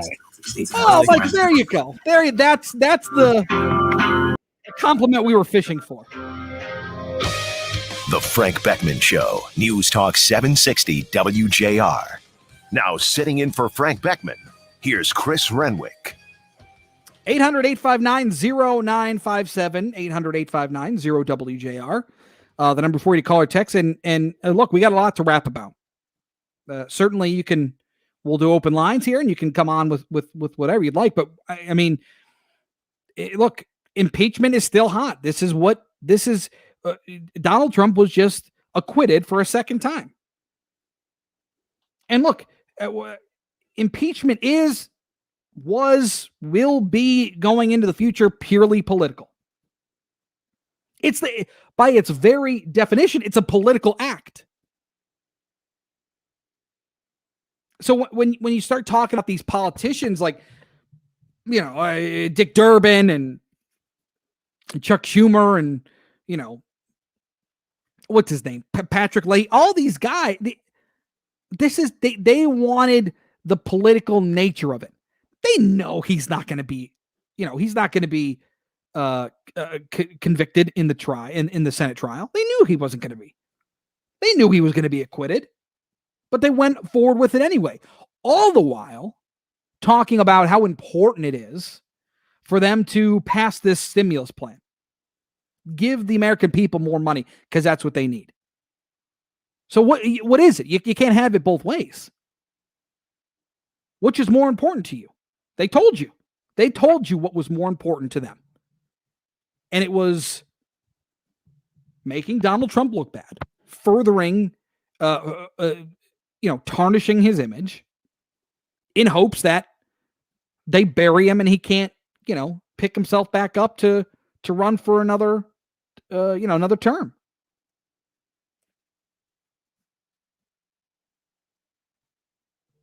So this is that they told you what was important to them. And yes, it was a bipartisan vote in the Senate.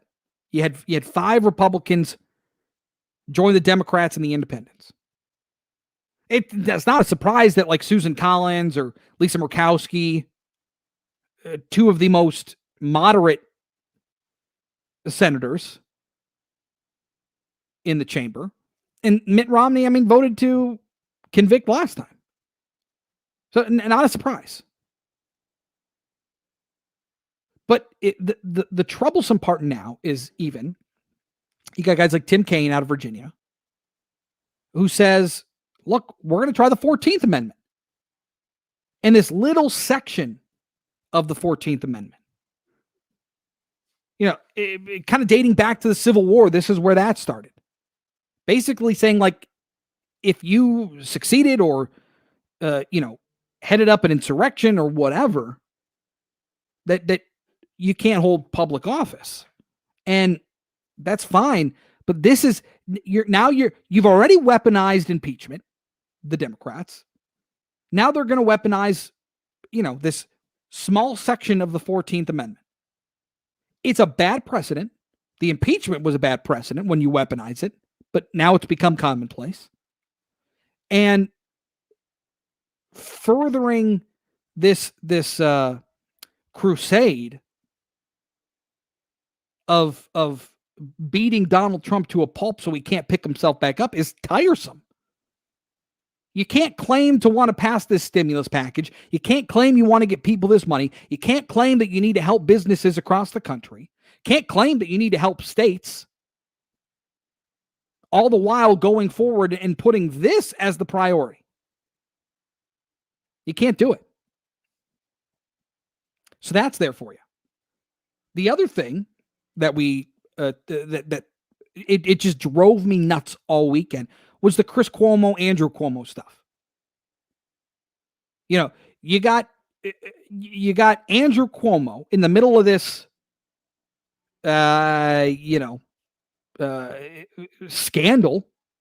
His aide is coming out and saying, his closest aide coming out and saying, yeah, they froze when the DOJ came knocking and said, we need these numbers. They froze. The Attorney General in the state of New York coming out and saying they've underreported. This administration, the Andrew Cuomo administration in the state of New York, has underexposed these numbers in nursing homes in terms of death in the nursing homes from COVID-19 by about 2/3. A huge margin. And we get crickets mostly from CNN, but certainly CNN on television, and certainly from Chris Cuomo. Hasn't talked about it. Hasn't discussed it. Not once. Hasn't tweeted about it. And hasn't talked about it on his show. But he can come back on, early on in this pandemic, talk to Andrew Cuomo then. It turns into Carrot Top. He's whipping out props. He's got talking about how big his nose is, and they're laughing. Oh, I heard you when you got tested, the doctor's finger slipped in your nose because it's so big. Did you use this? Did the doctor use this swab about the size of a plunger? Because your nose is so big. How about this one? Pulls out a hockey stick that looks like a swab. How about this one? Did they use this one? It's like throwing a rock in a cave. But then let's play the cut from Chris Cuomo talking to Andrew Cuomo about this. And then there's nothing. Don't sell yourself as some pillar of journalism when your main guy ain't covering the story. Or if he doesn't want to talk about it because it's his brother, get him out of there. Put somebody else in and talk about it. But they haven't done either. And it drives me nuts because you've got people in upstate New York, you've got people all across the country that want answers. They want to know what's going on. You know, if you've got a family member in New York that died, you want to know what's going on here. Could this have been prevented? But there's nothing. So the double standard here is tangible. You can see it. So look, those are the big things we're talking about here. 800-859-0957. It's there for you. You got Minneapolis saying, oopsie, we defunded the police, but now we need to put more money back into the police coffers. About $6.5 million because our people are pissed. Because now we got slow response times because we have about 200 less police officers. And we've got an uptick in crime. All of that on the table for you. Feel free to weigh on it. We'll get to your calls, your texts coming up next. 800-859-0957. But first, a little snowy out there. The salt trucks are out and about. We got to get an update on our road situation with our Rich Lazinski. Richard, take it away. This report is sponsored by Compassion International. It's a new year, but for kids in poverty around the world, things are still desperate. Join Compassion with your one-time $40 gift to provide a COVID relief kit to a family in poverty. Text the word GIVE to 83393. That's GIVE to 83393. WJR Traffic First is sponsored by Marathon. For commutes that feel like concerts, road trips that don't go as planned, or long drives that bring you closer together, Marathon has the fuel to keep your engine running at peak performance. For quality fuel through every mile, fill up at Marathon. We still have that rollover crash on I-75 southbound at Dixie Highway. Look out for an accident on I-94 westbound at I-75. We have a disabled vehicle on I-69 eastbound east of Wales Center Road. An accident blocks the right lane of the southbound Southfield Freeway at Grand River Avenue. Another wreck on I-696 westbound at Orchard Lake Road. And the Cheney ramp to I-94 eastbound is closed for construction until 3 p.m. Now, WJR Weather First from the Weather Channel. Here's your forecast.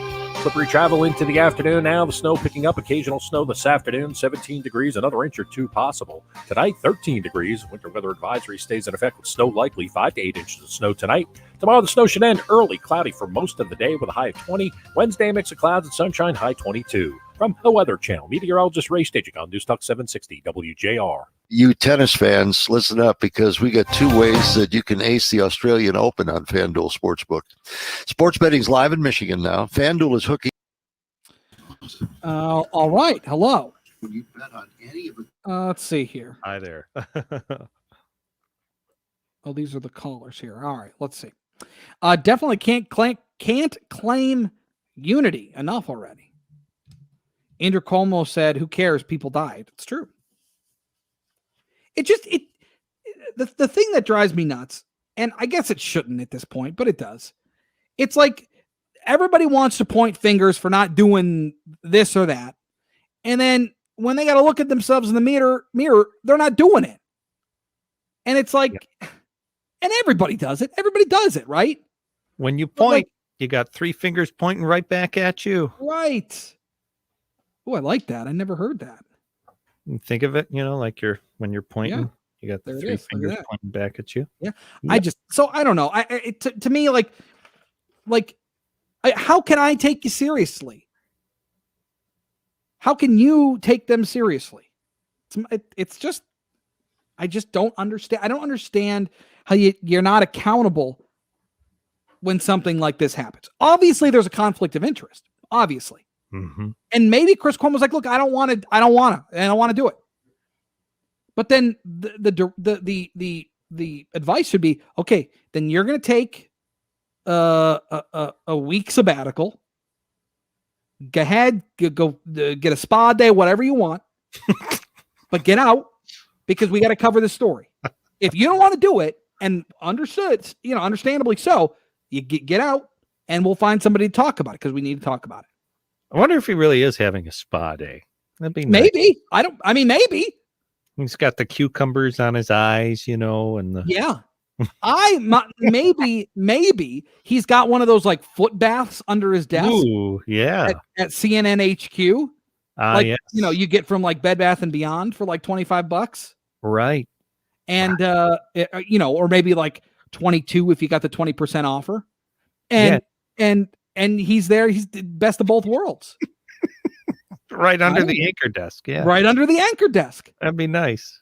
He's got essential oils. Maybe he lights some incense. He lights some incense. He's got bath salts in his little the bubble. I mean, the whole deal. Maybe. I don't know.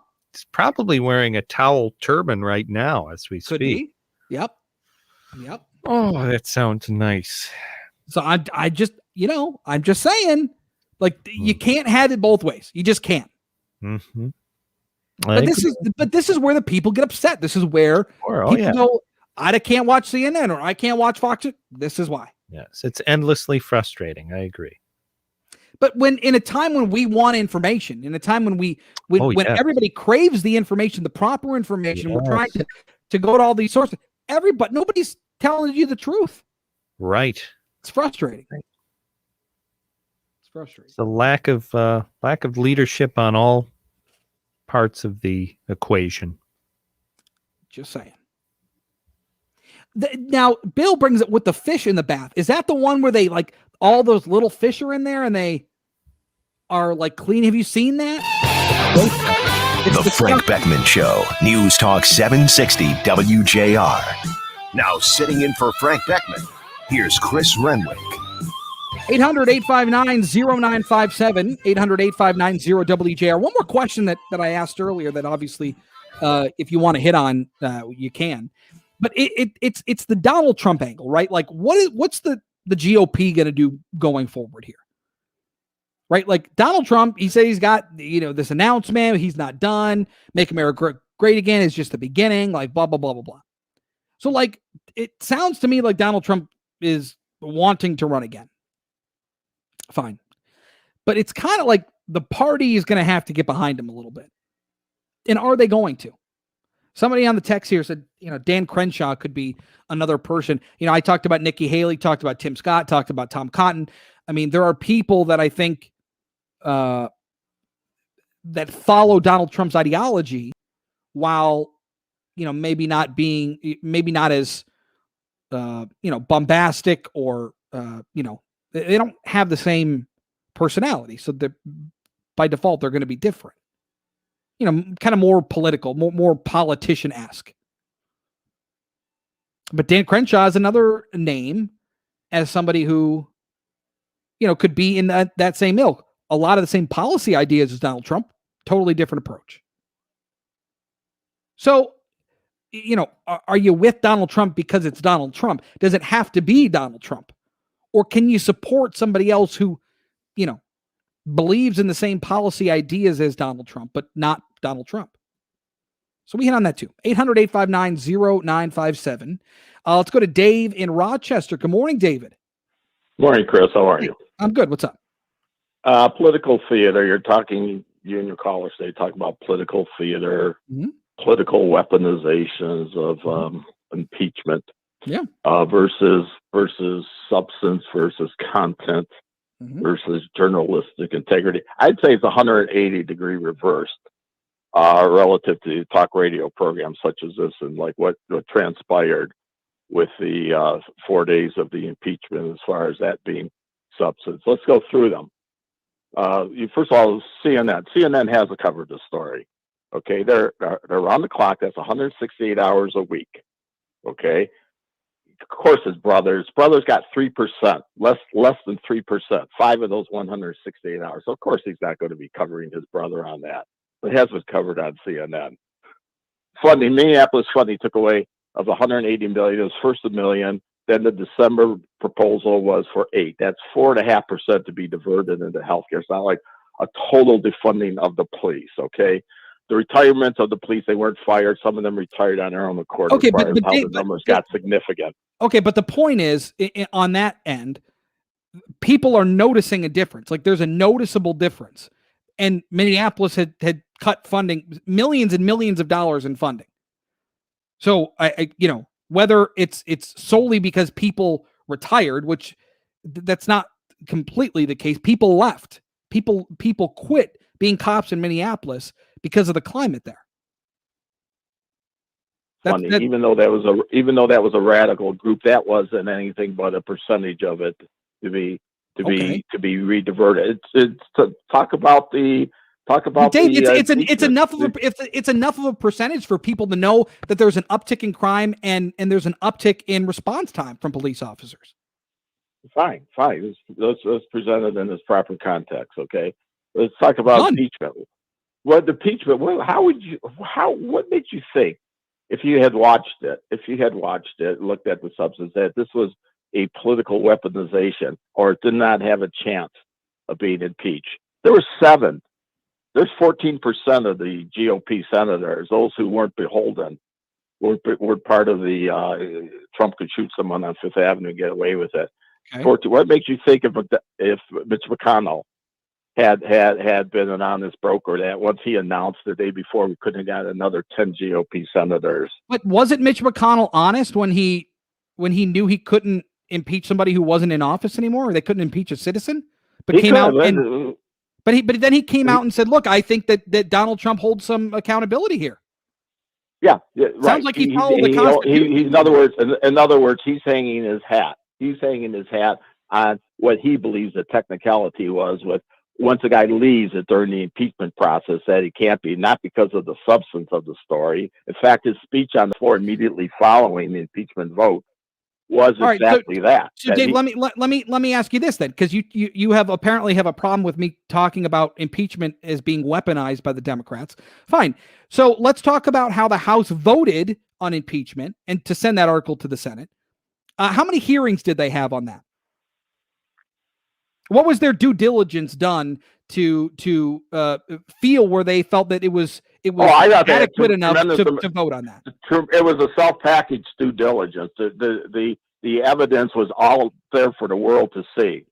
As far as the substance of what he's got on record of preceding that, as far as the context in which he meant all those words, I don't care if he says peacefully wants you. They put his statements there for the world to see for 4 years worth. That wasn't the charge. That wasn't the charge.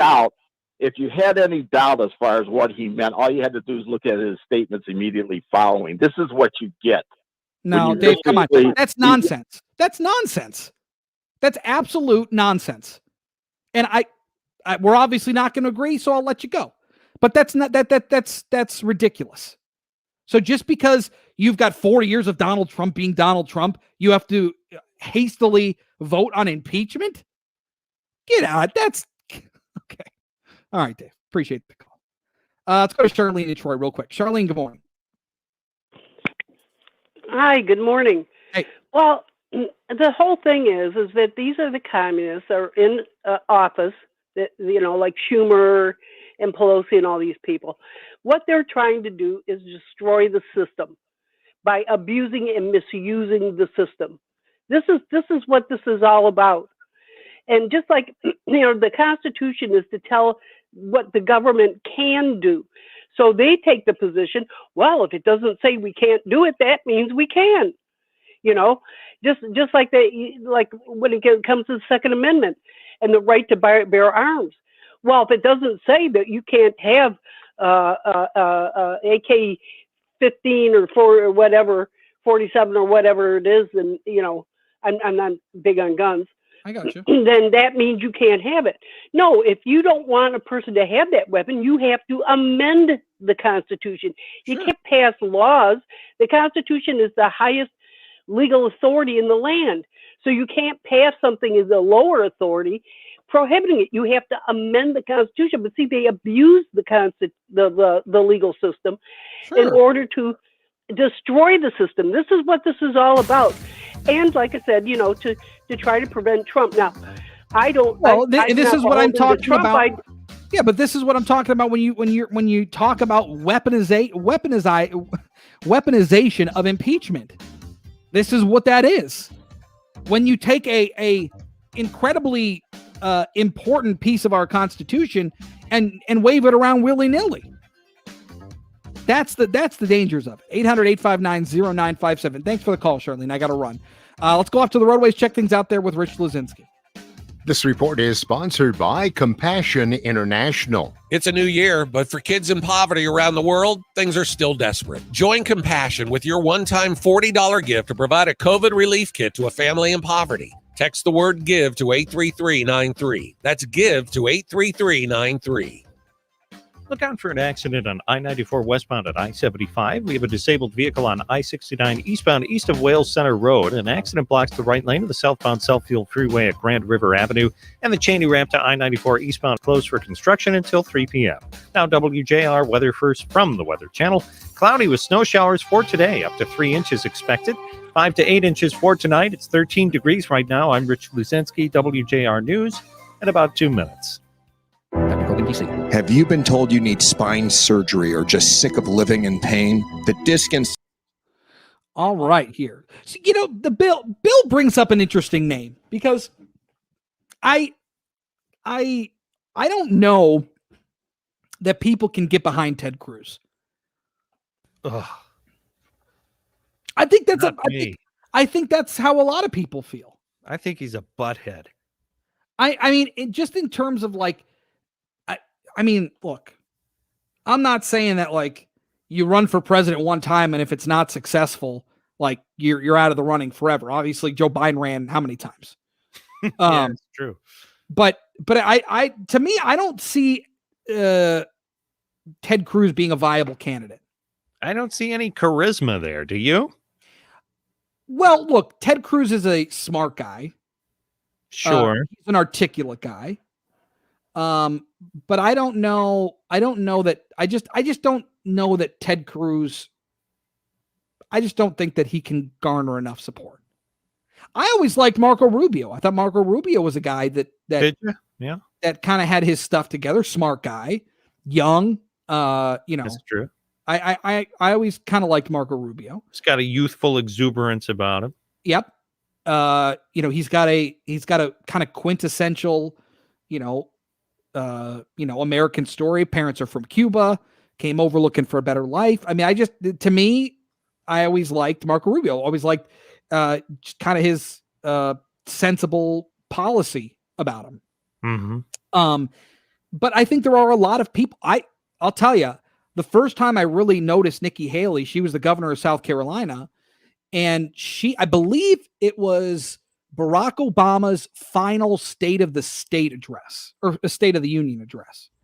And she was the Republican rebuttal.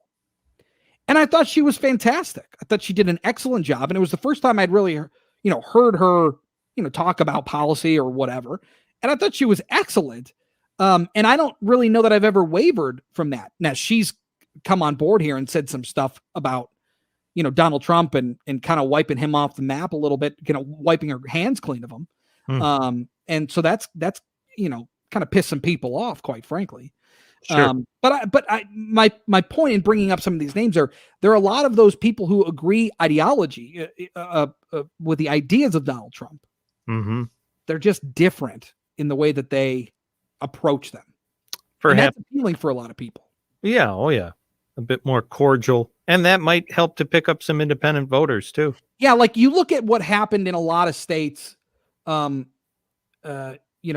ballot voting, there was a lot of Republican support, right? The Republicans picked up House seats when they were expected to lose them. Yeah. And they won all of the Senate seats that there were some questions about. So or at least most of them, specifically the incumbents. So there were a lot of there was a lot of support for Republicans. Mm-hmm. The hole in the argument was Donald Trump. So when you say, look, a lot of these people believe in the policy ideas, they just don't like the guy. Right? Like they saw that they voted for him in 2016, but they didn't like what they saw. So like, is it Donald Trump's policies or is it Donald Trump, the personality that they don't like? Yeah. It seems to be the personality. It's so going- you hold on to the ideas, but then change the personality. Mm-hmm. That's the idea. Character speaks volumes to a lot of people. Do you think they're going to run into the difficulty of trying to find a person who is moderate enough to appeal to a mass voting bloc, but still somebody who is conservative enough to still have some of the, I don't want to say radical elements of Donald Trump, but more of the robust elements, shall we say, the more, things like the wall and that sort of, because I can't see a moderate really pushing a wall like Donald Trump did and still being really successful with both the base and a general voting bloc. Yeah, it's a good question. I mean, look at this last election. I don't expect we'll ever have, or at least, certainly not in the next presidential election, we'll have the same type of turnout. I think turnout will be down significantly in 2024. Yeah. With that said, you've got 74 million people that turned out to vote for Donald Trump still. Yeah. I think the days of moderate Republicans are over. You think so? I think the days of George W. Bush. Really? You've got 74 million people that like what Donald Trump did or believed in. Now, again, I don't think Nikki Haley would advocate for a wall. Mm-hmm. I think she would advocate for strong immigration policy. Okay. Yeah. So people, I don't believe that the Republicans can turn their back on those people. But the tightrope that they have to walk is using Donald Trump's ideas to their benefit while rejecting Donald Trump. And that's a tough proposition that they face. That rather circuitously, that's exactly what I wanted to ask you, and you've summed it up perfectly. That's but again hard. When I say, like, where is the direction here?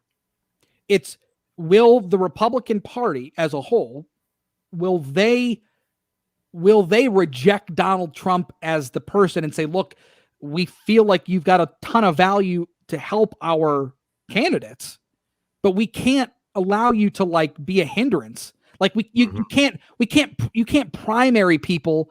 You can't primary Republicans just because you don't like that would not help us.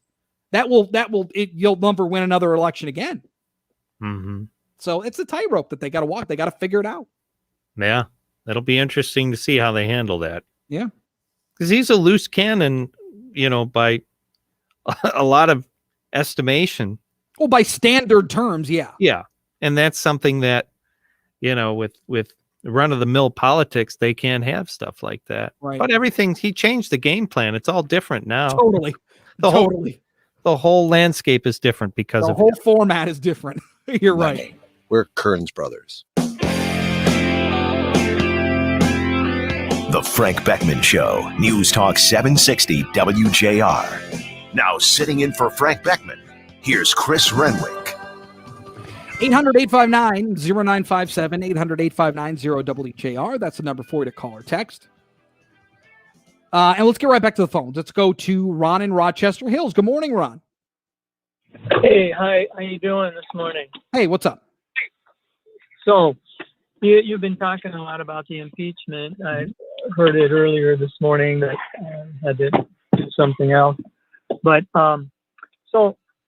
we heard Mitch McConnell talking over the weekend, and, he, on one hand, he said, well, I can't vote against him because of the constitutional improprieties or whatever.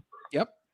but then he condemned him for what he did. Sure. And but I think a key point is that the articles of impeachment were brought to the Senate on the 15th, and he didn't reconvene the Senate while President Trump was in office to start the proceedings. And then we know from that call with Kevin McCarthy that they say, well, he didn't incite, but he certainly didn't try to stop it, because his comments to Kevin McCarthy were not in any way saying, I'm going to stop it. So I'd like to get your take on that. I don't know what exactly you're asking of me. What's the question? The fact that you're saying that Mitch McConnell delayed the trial? Well, he didn't reconvene the Senate when they brought the articles of impeachment.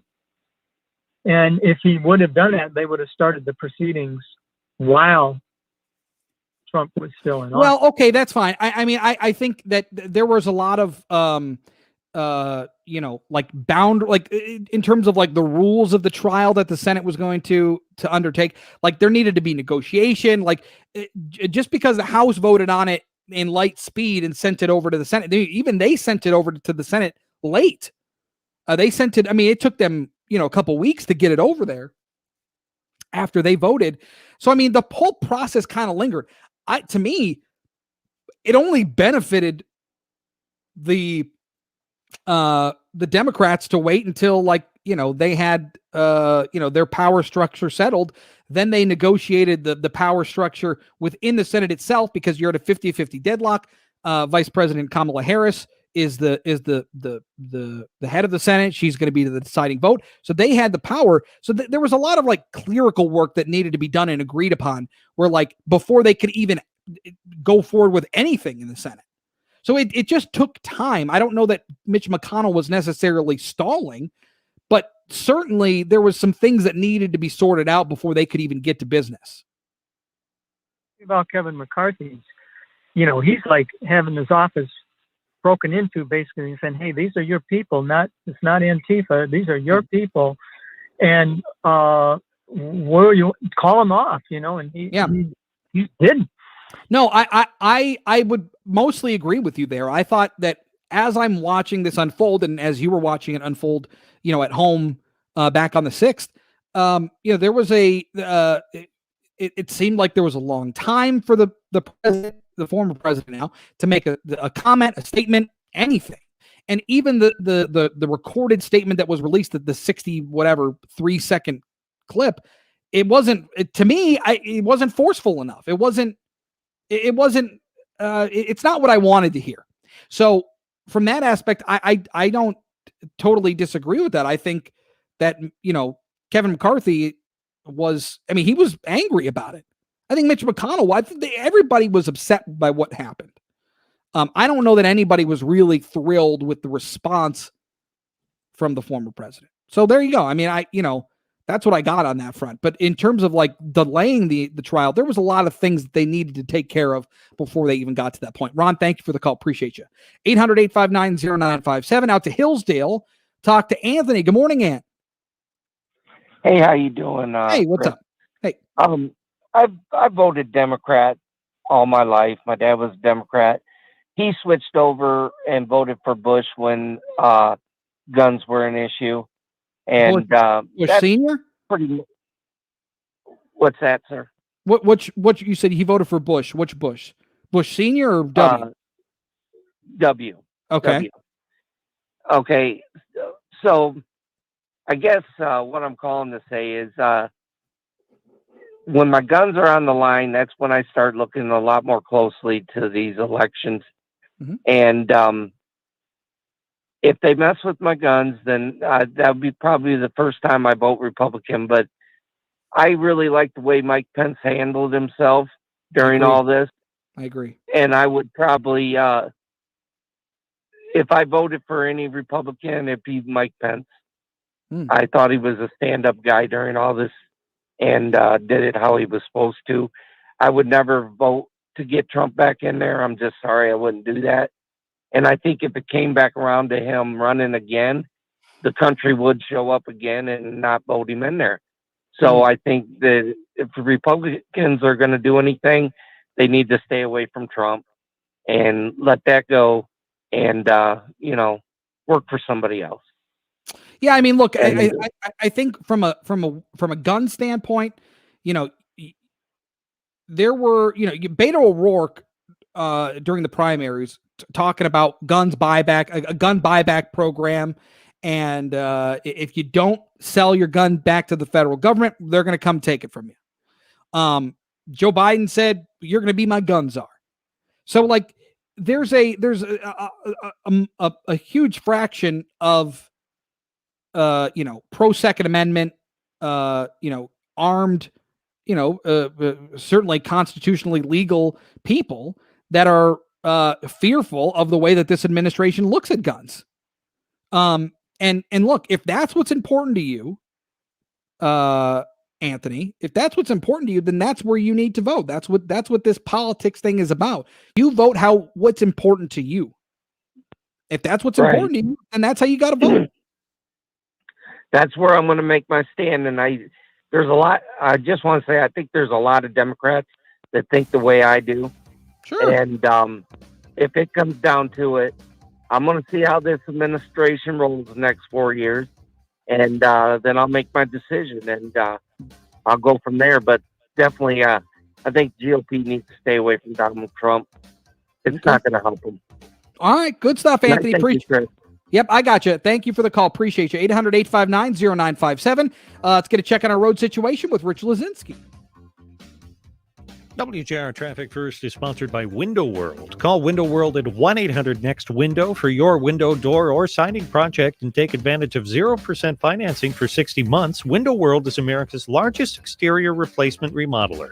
Call 1-800-NEXT-WINDOW or visit windowworlddetroit.com for a free in-home or virtual quote. A wreck slows you down on I-75 northbound just north of McNichols, and be on the lookout for ramp restrictions on the southbound lodge at Warren Avenue. An accident blocks the left side of your ramp there. And the Cheney ramp to I-94 eastbound is closed for construction until 3 p.m. Now WJR Weather First from the Weather Channel. Here's your forecast. Snowy Monday afternoon. This President's Day's got us in a winter weather advisory for accumulating snowfall, 17 degrees. Another 5 to 8 inches of snow tonight, 13. Mostly cloudy tomorrow with a high of 20. Wednesday, cloud, sunshine, 22. From the Weather Channel, meteorologist Ray Stitching on News Talk 760 WJR. Hi, this is Guy Gordon. Michigan weather can be unpredictable and destructive. It can damage our homes, destroying cherished memories. It can damage our businesses and derail daily operations.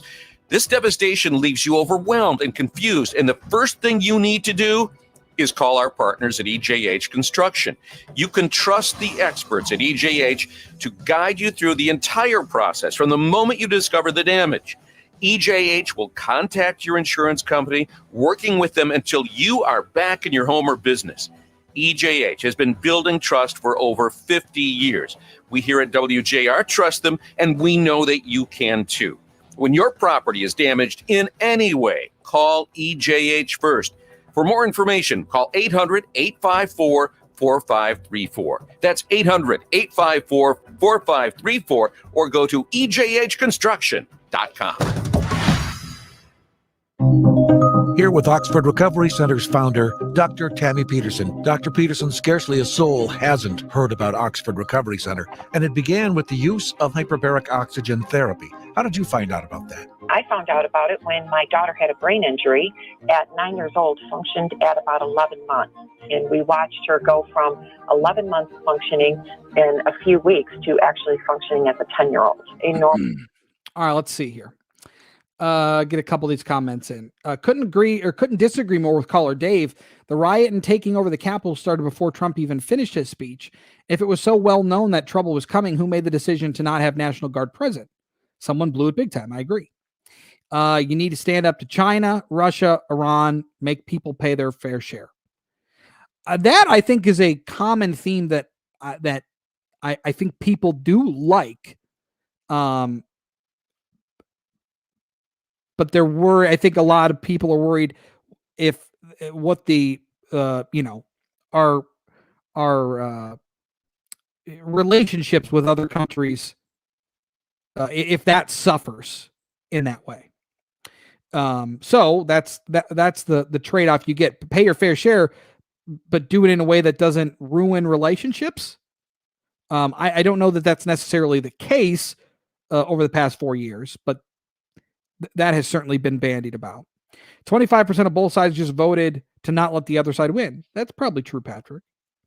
Biden has already started questioning the Congress look at guns and ammunition and taxes.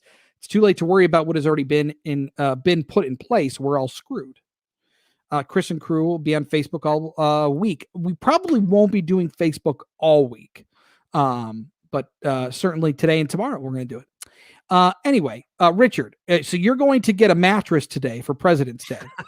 Yeah, you said you're not taking. I am curious to know if anybody is taking advantage of President's Day sales this year. I'm sure they're out there, and I'm sure there's probably some great deals trying to lure people back onto the showroom floors, right?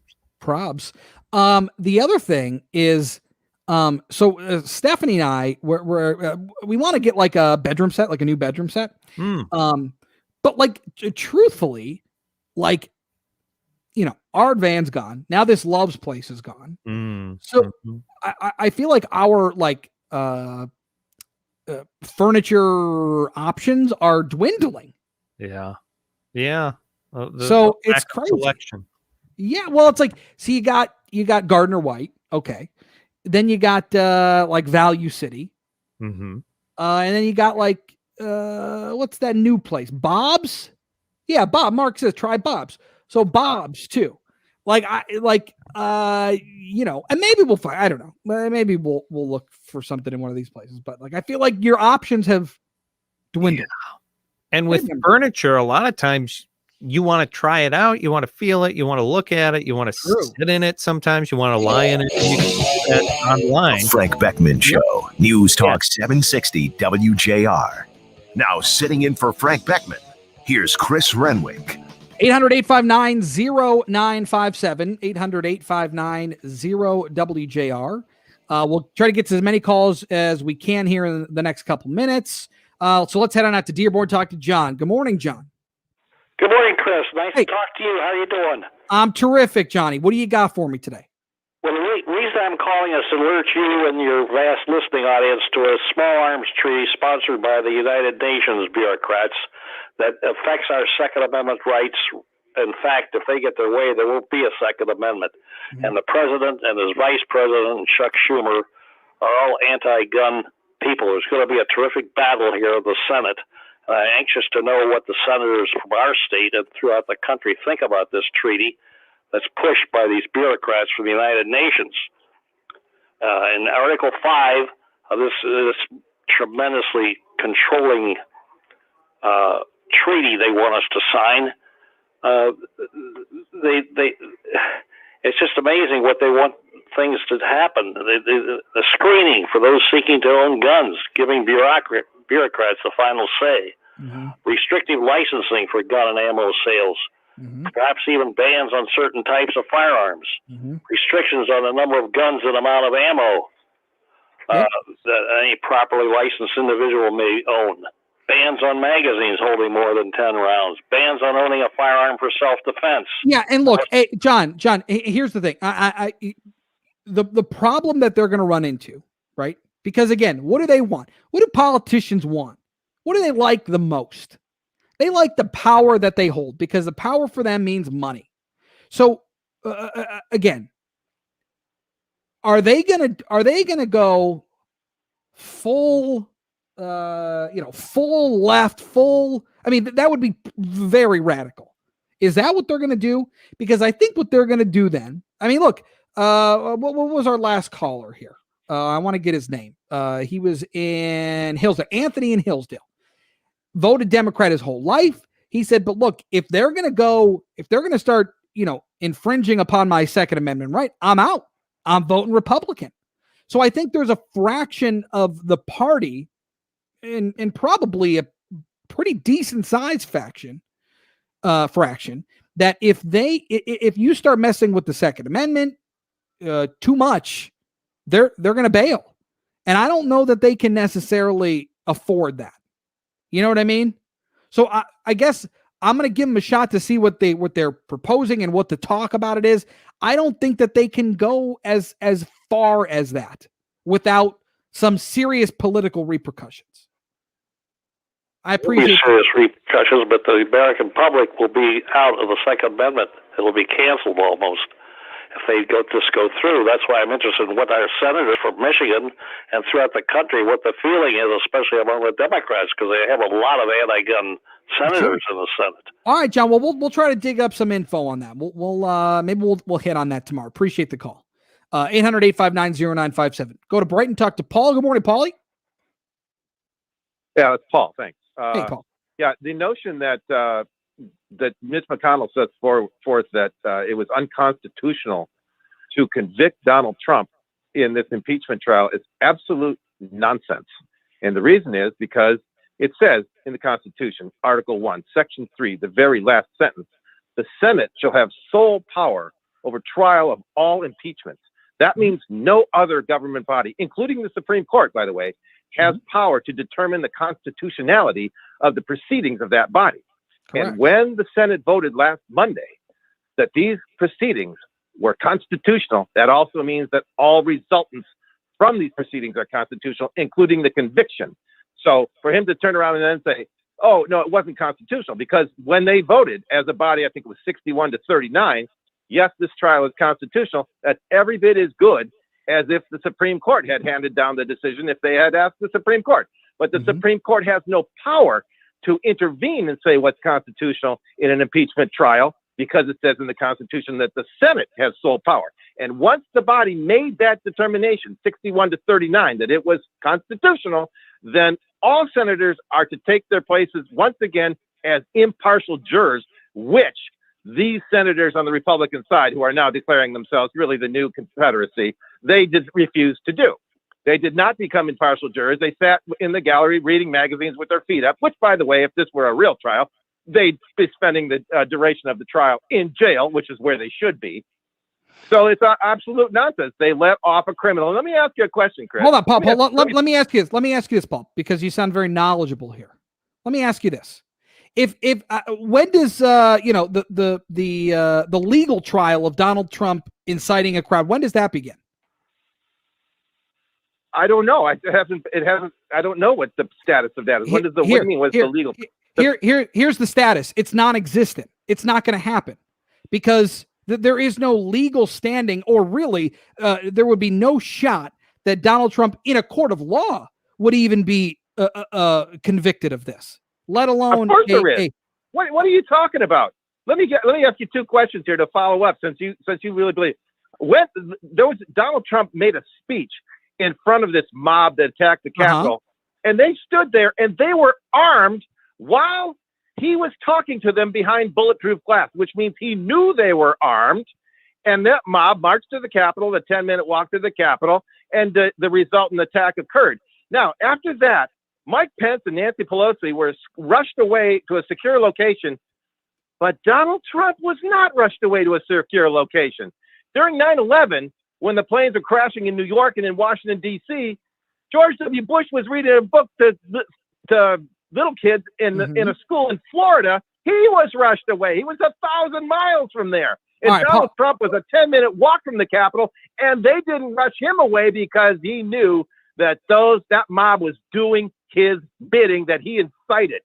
All right, Paul. I you're all over the board. I appreciate you. I don't really know what your point is, but I got it. Thank you. Appreciate it. 800-859-0957. Let's go to Steve in Toledo. Good morning, Steve. Good morning. Let me help you with where Paulie was going. Paulie's estrogen level Paul. through the roof, right?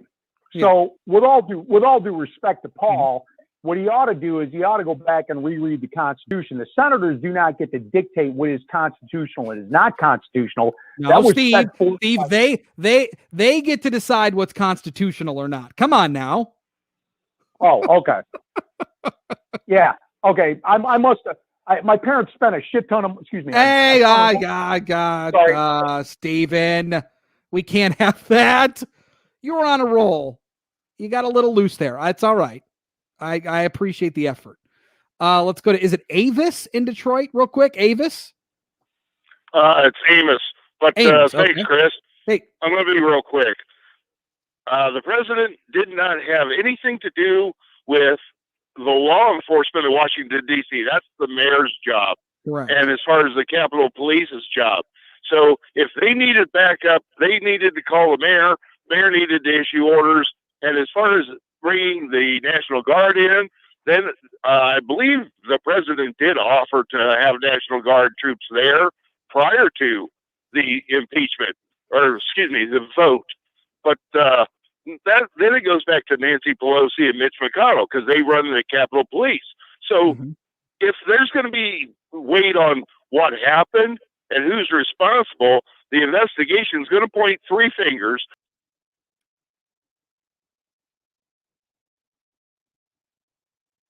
Oh no, did we lose Amos? We lost Amos. All right. Well, I'll tell you what. We are quickly coming to the end of the show here. And I appreciate everybody's participation today. We covered a lot of ground. Look, and the impeachment thing isn't going. I mean, I don't know that it's necessarily going away. I think at this point, we now have to see in the next the next week or so, because now the Democrats are talking about the 14th Amendment and bringing in, basically a censure that would prohibit Donald Trump from running from office again. They don't want Donald Trump to run again. Okay. That's obvious. And that could be an avenue that they take. Doesn't sound like it's a very good one.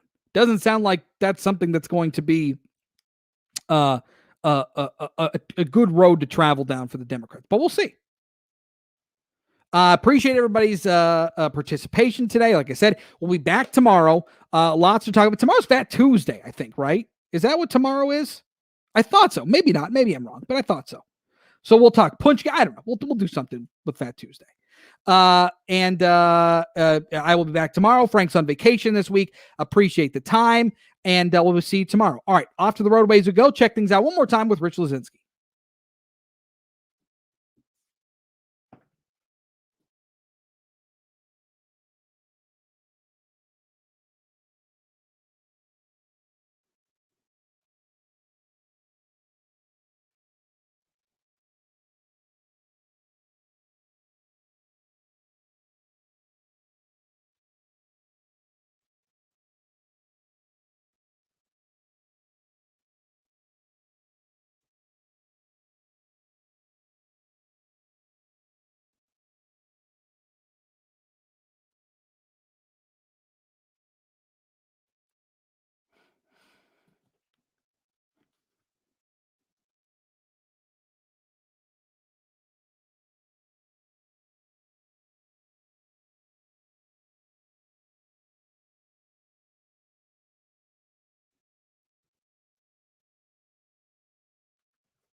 All right.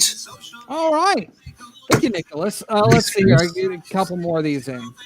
Patrick says Second Amendment and guns are not in danger. G's 55 to 45 unconstitutionally. Mark, Chris, and crew, great job today. Appreciate it. Lisa, way to go, Paul. Everyone bailed on StreamYard. Yeah, I don't know what happened there. Bill, see you tomorrow. Chris, good show. All right, guys. Thank you. Appreciate it. And we'll see you guys tomorrow. First major yes. Happy President's Day. Happy President's Day. All right, see you guys. Bye-bye.